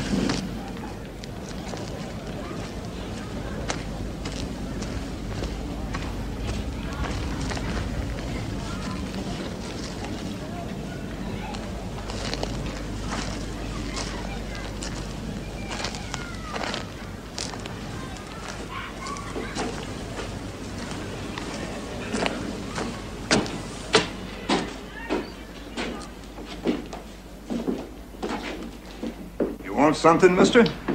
I need a room for a couple of nights. Oh. Well, it just so happens we don't have any rooms available. Yeah, I kind of get the impression you've been meddling, Padre. Looked to me like as you got that picket line called off. For a Catholic priest to offer advice to members of his faith is not meddling. Maybe you don't know what's going on in this town. Some niggers trying to make trouble for some white folks. Some nigger priest. Some nigger Catholic priest. You can't really get much lower than that. Perhaps you could recommend some good tourist home. If you're a tourist, mister, why don't you get touring before you got something to be sorry for? Now, you ain't gonna find a bed tonight. Not in this town. I don't know, Seeds. Maybe he could find himself a bed in nigger town. Yeah, that's right. Yeah, maybe some licorice stick bitch won't mind squeezing over for you.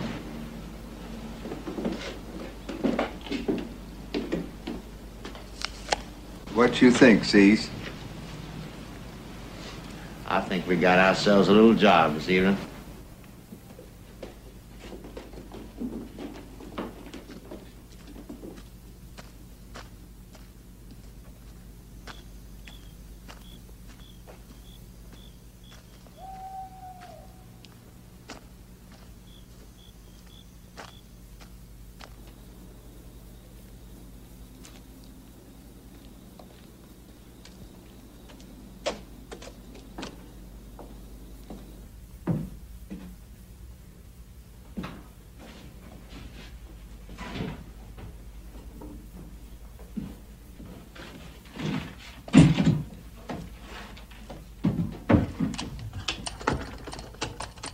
Give me the sheriff's office.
Hey, what you call this thing?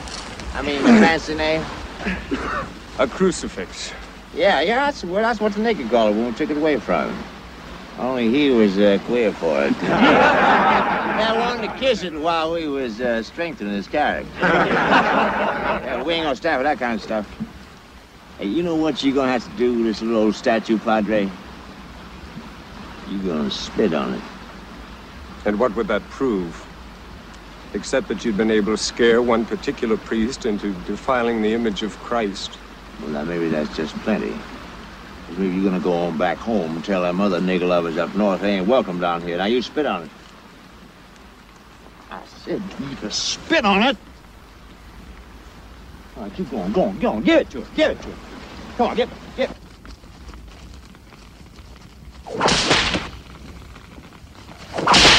Maybe needs a little music. You got your harmonica?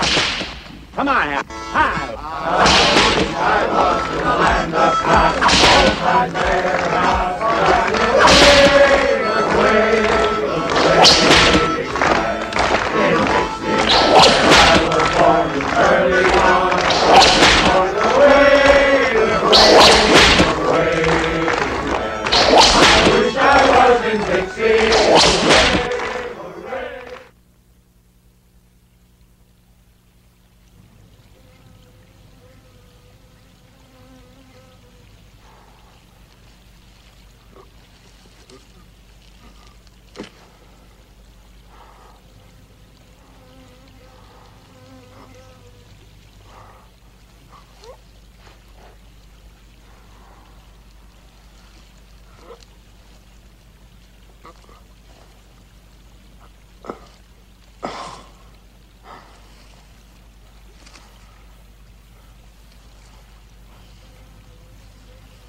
Guarantee to heal cuts, ringworm, harness sores, and whip welts. Who are you? Name's Leif. You live in Lamar? All my life. You Catholic? Nah. Well, why are you doing this? I ain't doing much. You think you can walk? I can try. I'll take you to Awassa Junction. You can get a train north there. I'm going back to Lamar. There's a trial starting there this morning. Quiet way, you're kind of hard man, ain't you? My car's just across the field. You knew where to find me. You were one of them last night.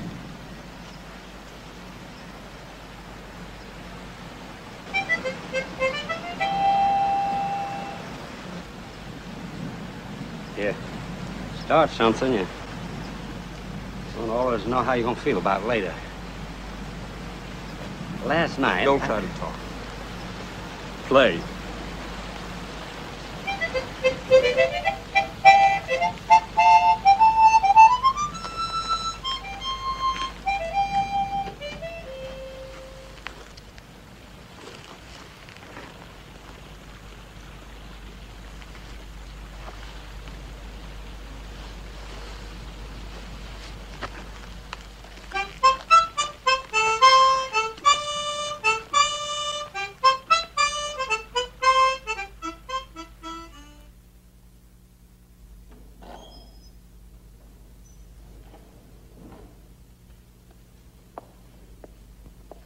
Stefano.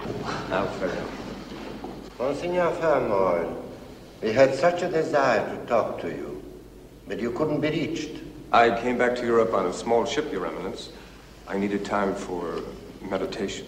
Your publicity traveled more quickly.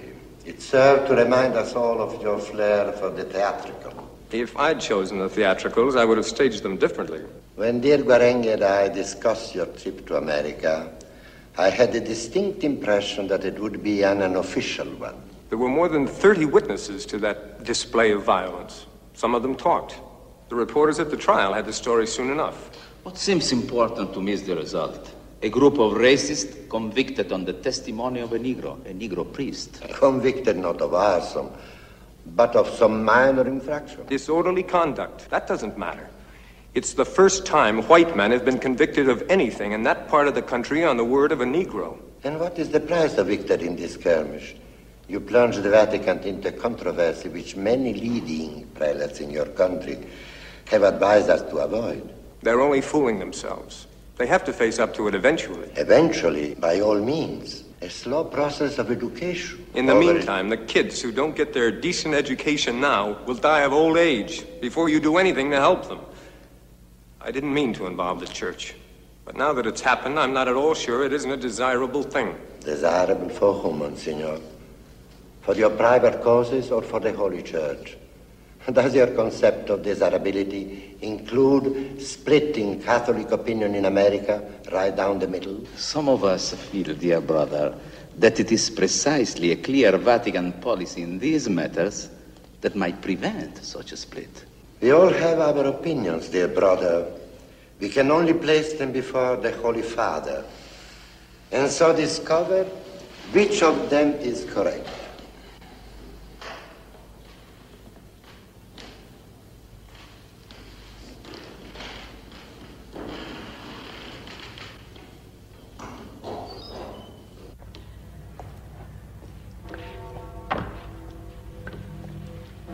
What do you think, Alfeo? Will the Pope feel I was indiscreet? Well, your job was supposed to be consulting on American affairs, not hurling yourself into the thick of them. I wouldn't recommend it as the ideal way to become a bishop. If there was that much commotion over here, he's probably heard about it already. If not, you can be sure he will now. And it won't be long after that before you know the result. Preclara bonitas est, et virtus immensa, a qua omne datum optimum, et omne donum perfectum, totiusque decoris ornamentum, benedicere, et sanctificare dignare anc mitram uius famuli tui, antistitis capiti imponendam. Per Christum Dominum nostrum. Amen. Imponimus Domine capiti uius antistitis et agoniste tui, Galeam munitionis et salutis, Vatenus, decorata face et armato capite, cornibus utriusque testamenti terribilis appareat adversaris veritatis, et Dei largente gratiam impugnator eorum robustus existat. Qui Moisi famili tui facem ex tui sermonis consortio decoratam, lucidissimis tue claritatis ac veritatis cornibus insignisti, et capiti arum pontificis tui tiaram imponi iussisti, per Christum Dominum nostrum. Amen.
1938. Adolf Hitler zieht der Menge bejubelt 35 in Wien ein. March 13, 1938, Hitler enters Vienna at 5:30 p.m., welcomed by enthusiastic crowds. Wird ihrer neuen Aufgabe genauso gerecht werden, wie sie die alte bereits gelöst und gemeistert hatten.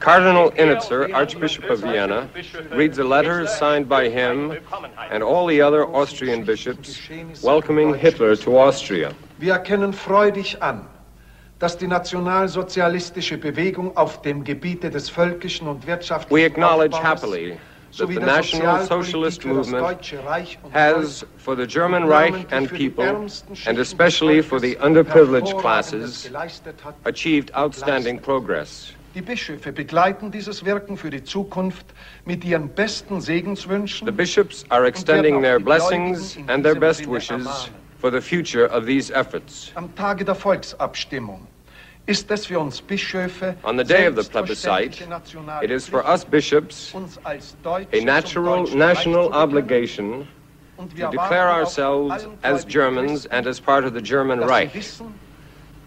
We expect of all faithful Catholics that they will know what they owe to their people. Unterdessen hält Benito Mussolini in Rom eine große Truppenparade ab. Erklärt sich mit dem Führer solidarisch.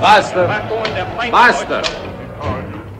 You are familiar with Vienna, aren't you, Bishop Vermoil? Yes, I am, Your Eminence. I'm going to ask the Holy Father to send you there immediately. Your official function will be to shut down the nunciature. And my unofficial function? Will be an educational one, instructing a prince of the church in the realities of the modern world.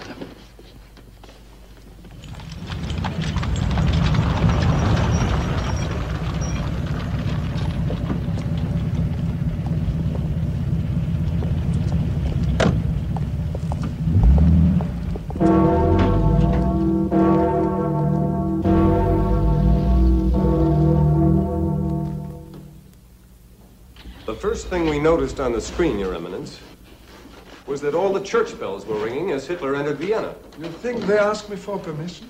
It's a standard courtesy to distinguished visitors. We are great bellringers here. But this visitor is Look, not... Bishop, Dr. Seyss-Inquart ordered it as a friendly gesture. He was interim chancellor and is now Hitler's high commissioner. A very devout Catholic. War hero. Some tea? Thank you. You understand, I'm not speaking for myself, but for the Holy See. Naturally. Drop of rum in it? I don't think I can. Just a taste. Sugar? Nothing, thank you. What disturbed the Vatican most was the declaration urging the people to vote yes in the plebiscite. I understand. You mustn't leave here without tasting this strudel. I ordered it for you because I know that you Americans are mostly interested in strudel when you come to Vienna. My only concern, of course, was the church. I have nothing to do with politics. You feel that statement was non-political? Quite so. On a vote whether Austria should become part of Germany? Austria is part of Germany. Hitler announced it. The plebiscite is a mere formality. A formality that Hitler himself seems to consider very important. Precisely. Hitler wants Austria. A great many Austrians want Hitler. If the church presides at a marriage, we'll get better treatment than if it didn't. But you're doing more than presiding. You have come out in favor of the union. And Rome feels that the church will be stronger in the long run if we take a more critical stand toward National Socialism than you have taken so far. Does Rome have any idea how Hitler responds to criticism? Would you like to see Catholic men and women scrubbing their sidewalks like so many Jews? There are principles we cannot compromise. The rights of the church over family life, education of our youth. But, Your Excellency, what do you think I'm doing here? Protecting those very rights. I have been given personal assurances from the very highest sources. We have to remember what happened in Germany. Austria is a different matter. Don't forget, this is a Catholic country.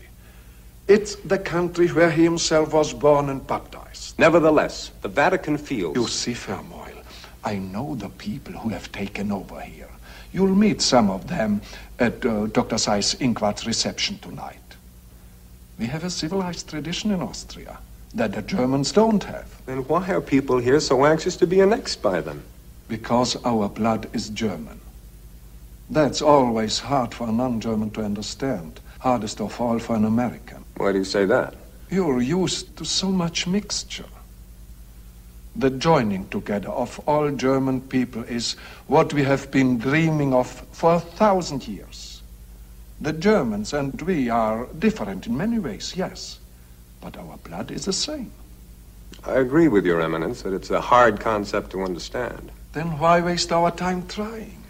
Why don't you just tell me in brief what it is the Holy Father expects of me? First, he would like you to make it clear that your recommendation to vote yes was purely personal, not binding on Catholics as a matter of conscience. And once that is done, to issue no further statements on the plebiscite. Very simple instructions to obey. I have no desire to make election statements. I'm not a politician.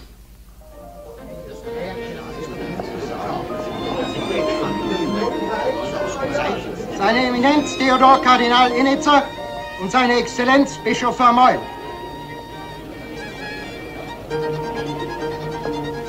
Major Ruxe, General Alfred Kraus, Bischof Vermeul. Frau Walter, darf ich Ihnen hier Bischof Vermeul vorstellen? Frau Clara Walter von der Staatsoper, Dr. Seyss Inquart. Eure Eminenz. Reichsstatthalter, das ist seine Exzellenz Bischof Vermeul, ein Amerikaner, der im Vatikan tätig ist. I am honored. I do hope you tell His Holiness how we esteem His Eminence here. I spoke just today on the telephone with the Führer, and he said, all Austria must be at your command, my dear Seyss Inquart, except Cardinal Innitzer. Remember, he said, your authority you have from me. His is from God. Herr Kurt von Hartmann und Frau Annemarie von Hartmann. Heil Hitler. Heil Hitler.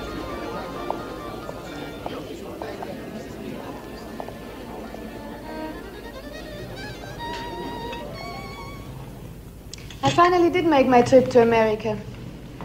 Kurt went on business 2 years ago and he took me along. But we never saw Boston. I'm afraid most people don't. How did you like what you did see? Oh, very much. Most of it.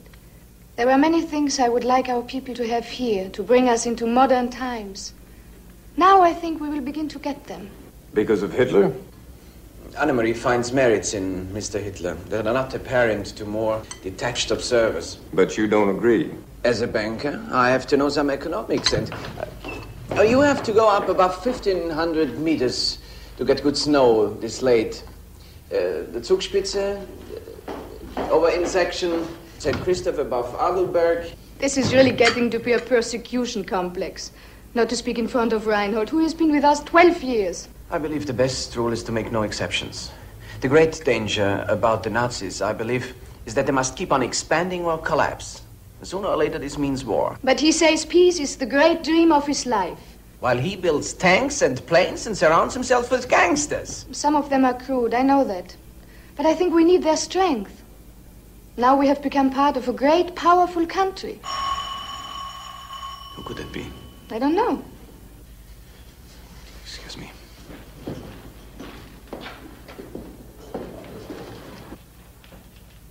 Wir wünschen Herrn Paul von Hartmann. Wen darf ich melden? Gestapo. Excuse me.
Do you know why he did it? His grandmother on his father's side was Jewish. The Nazis knew. And apparently he was half out of his mind with fear.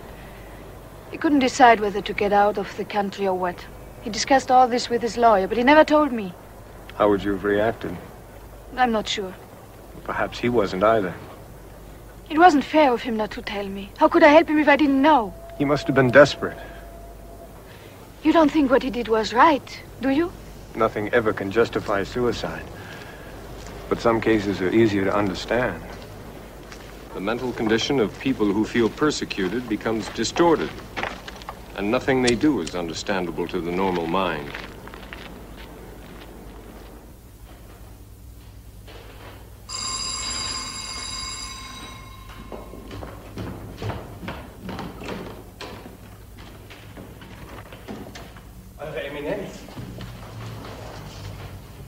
Forgive me for breaking in on you like this, but I was at the opera, and it occurred to me you'd want to read this at the earliest opportunity. The correction you asked for, of our statement on the plebiscite. You'll probably want to send it on to the Vatican. I think you'll find it covers all the points we discussed. When will this be published? Is Your Excellency joking? The Nazis aren't going to let anything be printed that will lose them votes. I suggest to have it read in every church in the country Sunday morning. That's the day of the plebiscite. Well, won't many people go to Mass before they vote? It might cause disturbances. Then you reject the idea? Unless I get a direct order from the Vatican. That I'd naturally obey, even if I thought it was imprudent. Good night, Bishop Fermoy. Don't bother to show me out. I can see how busy you are. We're getting all the papers from Archbishop Cicognani's regime ready for shipment. Reminding me that we'll soon have no direct voice of Rome at our side. Good night. While His Eminence was here, this lady came to... I wouldn't have come here, but I didn't know where else to turn.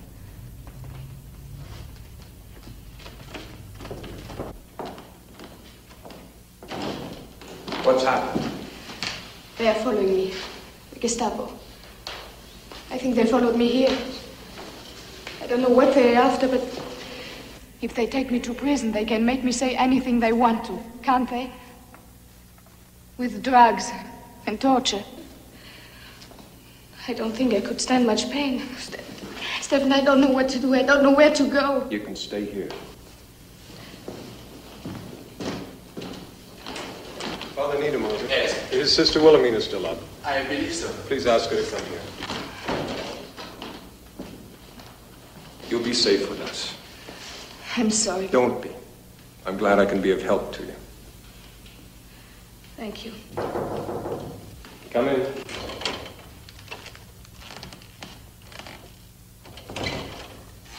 You sent for me, Your Excellency. Yes, Sister.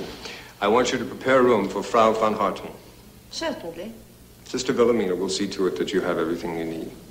Will you come with me, Frau von Hartmann? Thank you again. Your Eminence must have been among the first voters this morning.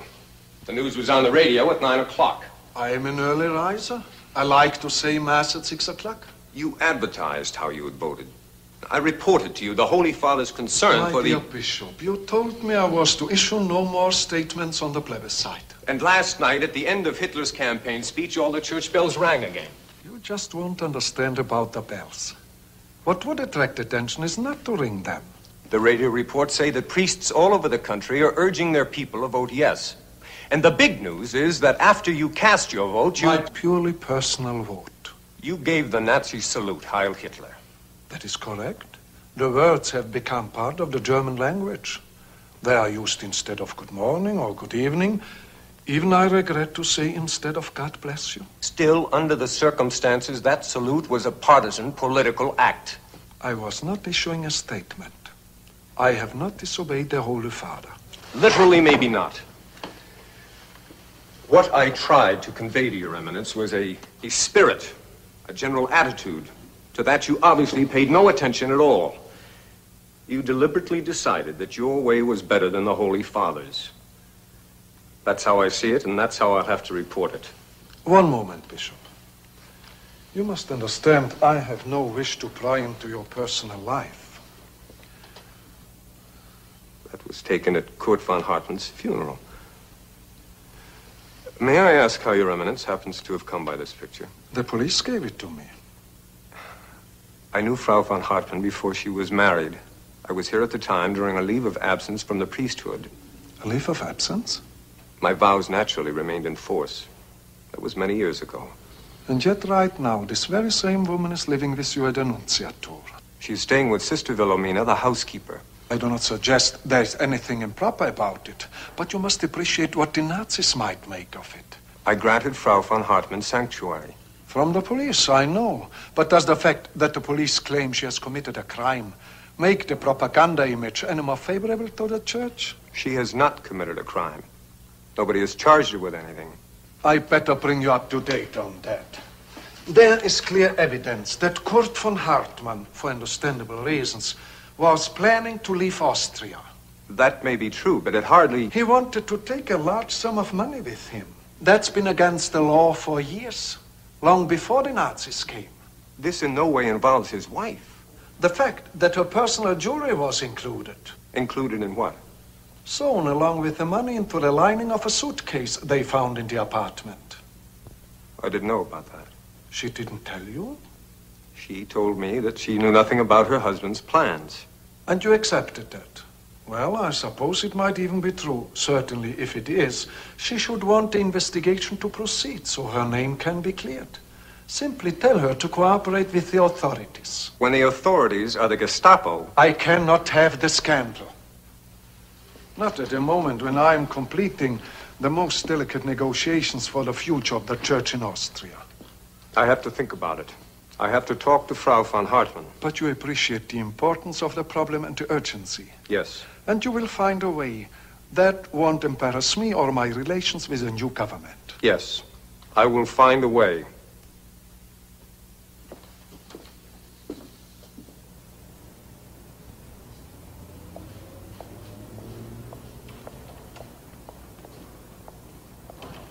They just reported the totals of the plebiscite. 11,807 no votes, 4,443,208 yes votes.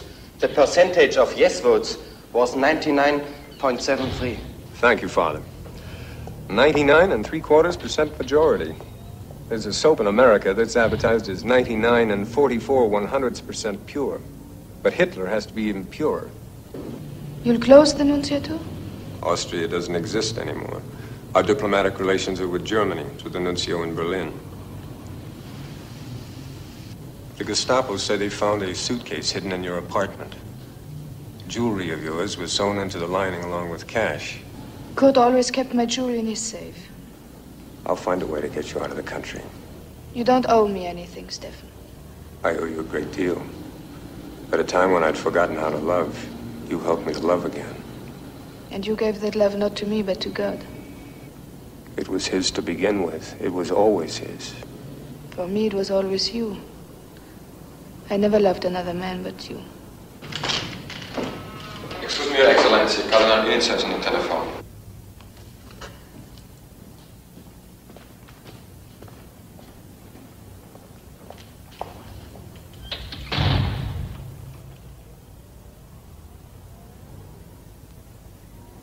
I want a Vatican witness along with me tonight. Not only to keep the record straight, but because it should be an educational experience. I want you to report that a non-Roman can practice successful diplomacy. Where are we going? To see Adolf Hitler.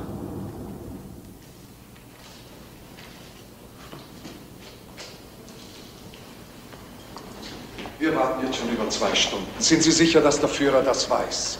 Ich bin überzeugt, dass er es weiß, Eminenz. Und ich bin sicher, er bedauert es tief. Danke. 2 hours is a bit long, no matter how busy he is, but at least we should find him in a good mood. Austria is his greatest triumph here. Kardinal Initz, Nicht Bischof Firmholen. Der Führer wünscht Euer Eminenz allein zu sprechen. Aber ich habe doch ausdrücklich gebeten und es wurde mir gesagt... Der Führer wartet.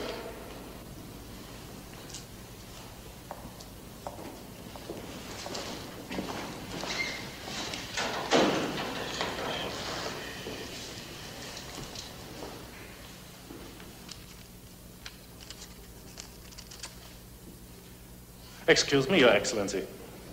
Yes?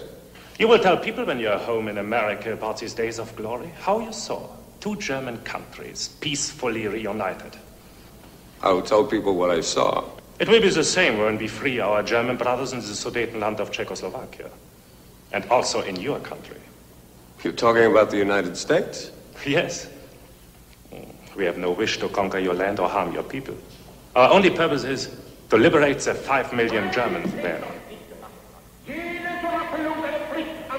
Your friend must have said something wrong.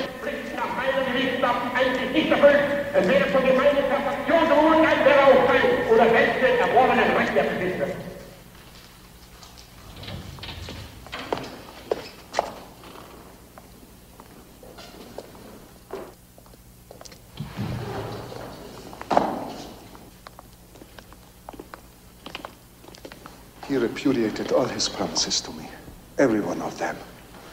There's going to be a war, he says, and the church must be drafted into the service of the fatherland the same as the army. In Austria, there must be even more control than in Germany because we have such a Catholic majority. Our schools are to be abolished, our youth groups dissolved. Catholic marriage will no longer have the force of law. At the very end, he stopped yelling and asked me if I didn't think Almighty God had chosen him to lead the German people to their destiny. He didn't wait for an answer, and I remembered myself at a plebiscite, raising my hand in a heathen salute and saying not praise to the Lord, but Heil Hitler.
Meine geliebte katholische Jugend Wiens, ihr habt viel verloren. Eure Verbände, eure Jugendgemeinschaften, die ihr mit einem so schönen Idealismus aufgebaut hattet, sie sind nicht mehr da.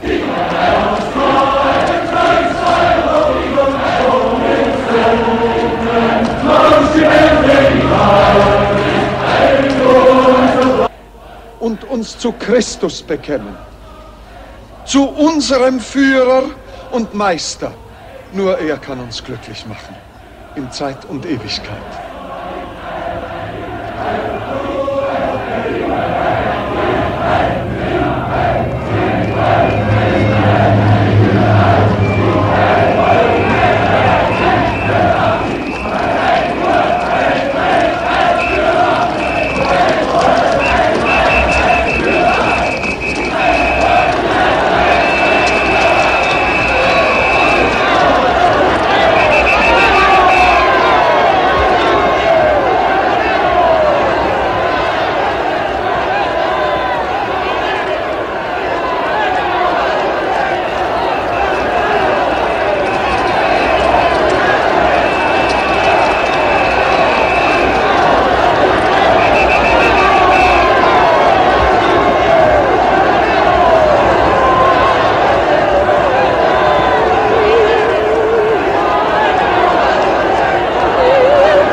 Blessed Sacrament.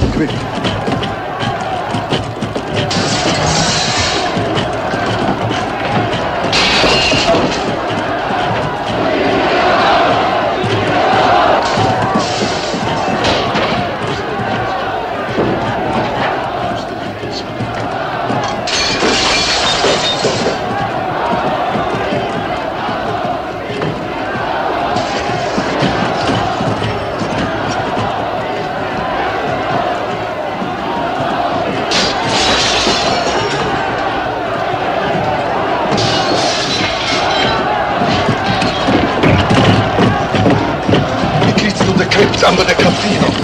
I never thought I would have to use it.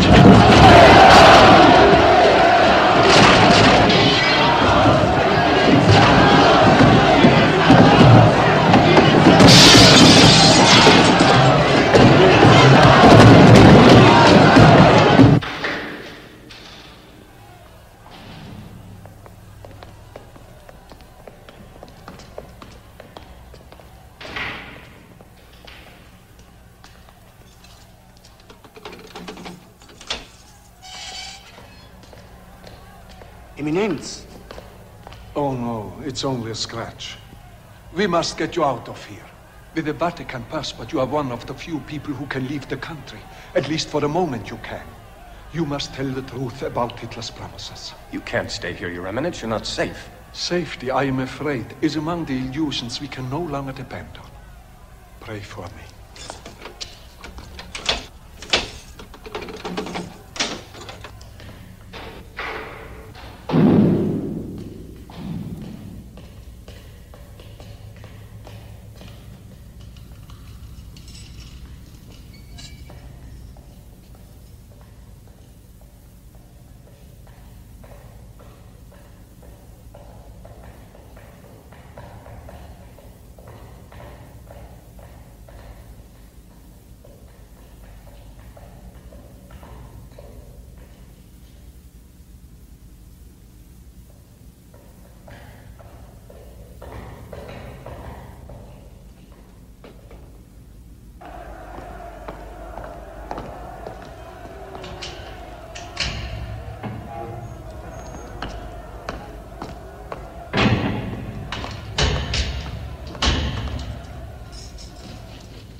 Your Excellency, the most extraordinary thing.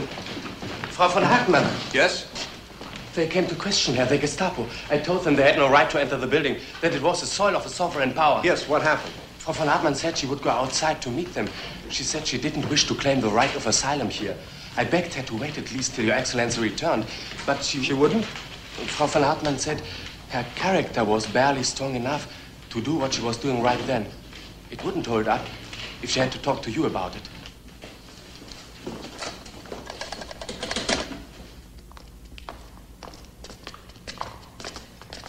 Aufmachen!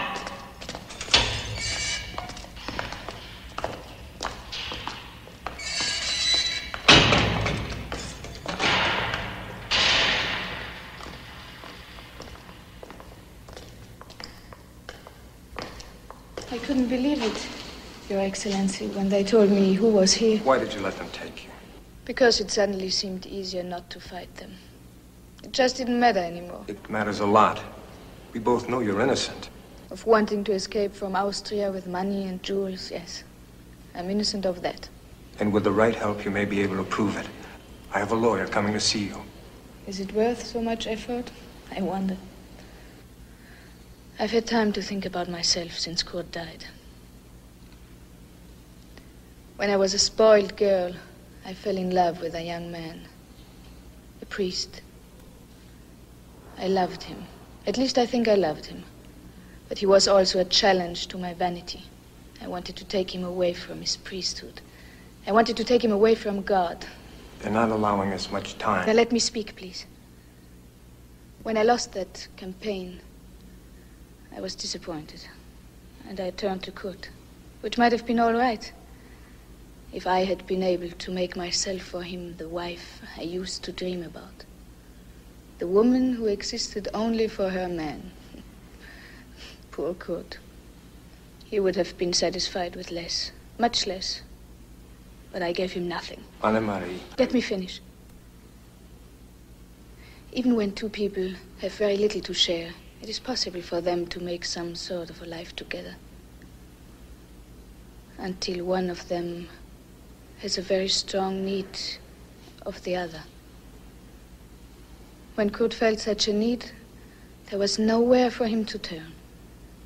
He loved me too much to leave the country without me, and he couldn't be sure enough of me to tell me about his plan. I can imagine what he felt when he heard my foolish talk about the new greater Germany. Because of that alone, it really serves me right that I'm here now. Do you think Kurt would feel that way? No. He was too kind. He would not want to see me hurt. Then that's one reason to try to clear yourself. For his sake. Also for mine. Because I care what happens to you. Thank you. I wished I did. Schluss machen. Ihre Zeit ist You have to. The most important reason of all is for your own sake. Because of what you are. Not an ant in a totalitarian anthill, but a human being, an individual, with a God-given soul of your own. Kommen Sie. Thank you, Your Excellency. And goodbye. Necessaris, exceptior bonus et opportunis. Frater Thomas Pius Cardinalis Bojani, Sancte Romane Ecclesiae, Cancellarius. I have the honor to inform Your Eminence that the Holy Father will confer the Cardinal's biretta at a semi-public consistory in the Apostolic Palace of the Vatican, Thursday morning at 10 o'clock. Thank you. My friends, dear brethren in Christ, my mother, and the other members of my family who have traveled so far for this occasion, I thank you all for being here. And I know you share my gratitude to the Holy Father for the honor he has done to me and to America. When His Holiness informed me that he intended to name me to the Sacred College of Cardinals, my first reaction was that I could not live up to his confidence in me. I haven't gotten over that fear yet. I doubt that I ever will. But the second thought I had about it gave me the strength to try. What occurred to me was that there is a special significance in the Holy Father's decision to send me back to my own country as a cardinal and archbishop at this moment of global crisis. America's first bishop, John Carroll, was the brother of a signer of the Declaration of Independence and a living example of that loyalty to church and state, to religion and to democracy that this moment in history demands from us all. I have seen at close range the hell on earth that awaits us all if totalitarianism prevails, if the world forgets that all men alike are the children of God, endowed by their Creator with the unalienable right to life, liberty, and the pursuit of happiness. That is America's creed. That is the gospel of the church. It is in danger at this moment from men and doctrines that are the enemies of all freedoms, political as well as religious. The defense of freedom calls for strong voices, strong hearts, strong hands. Pray for me that I may not falter, and for the liberty and exaltation of our church and our beloved country. God bless you.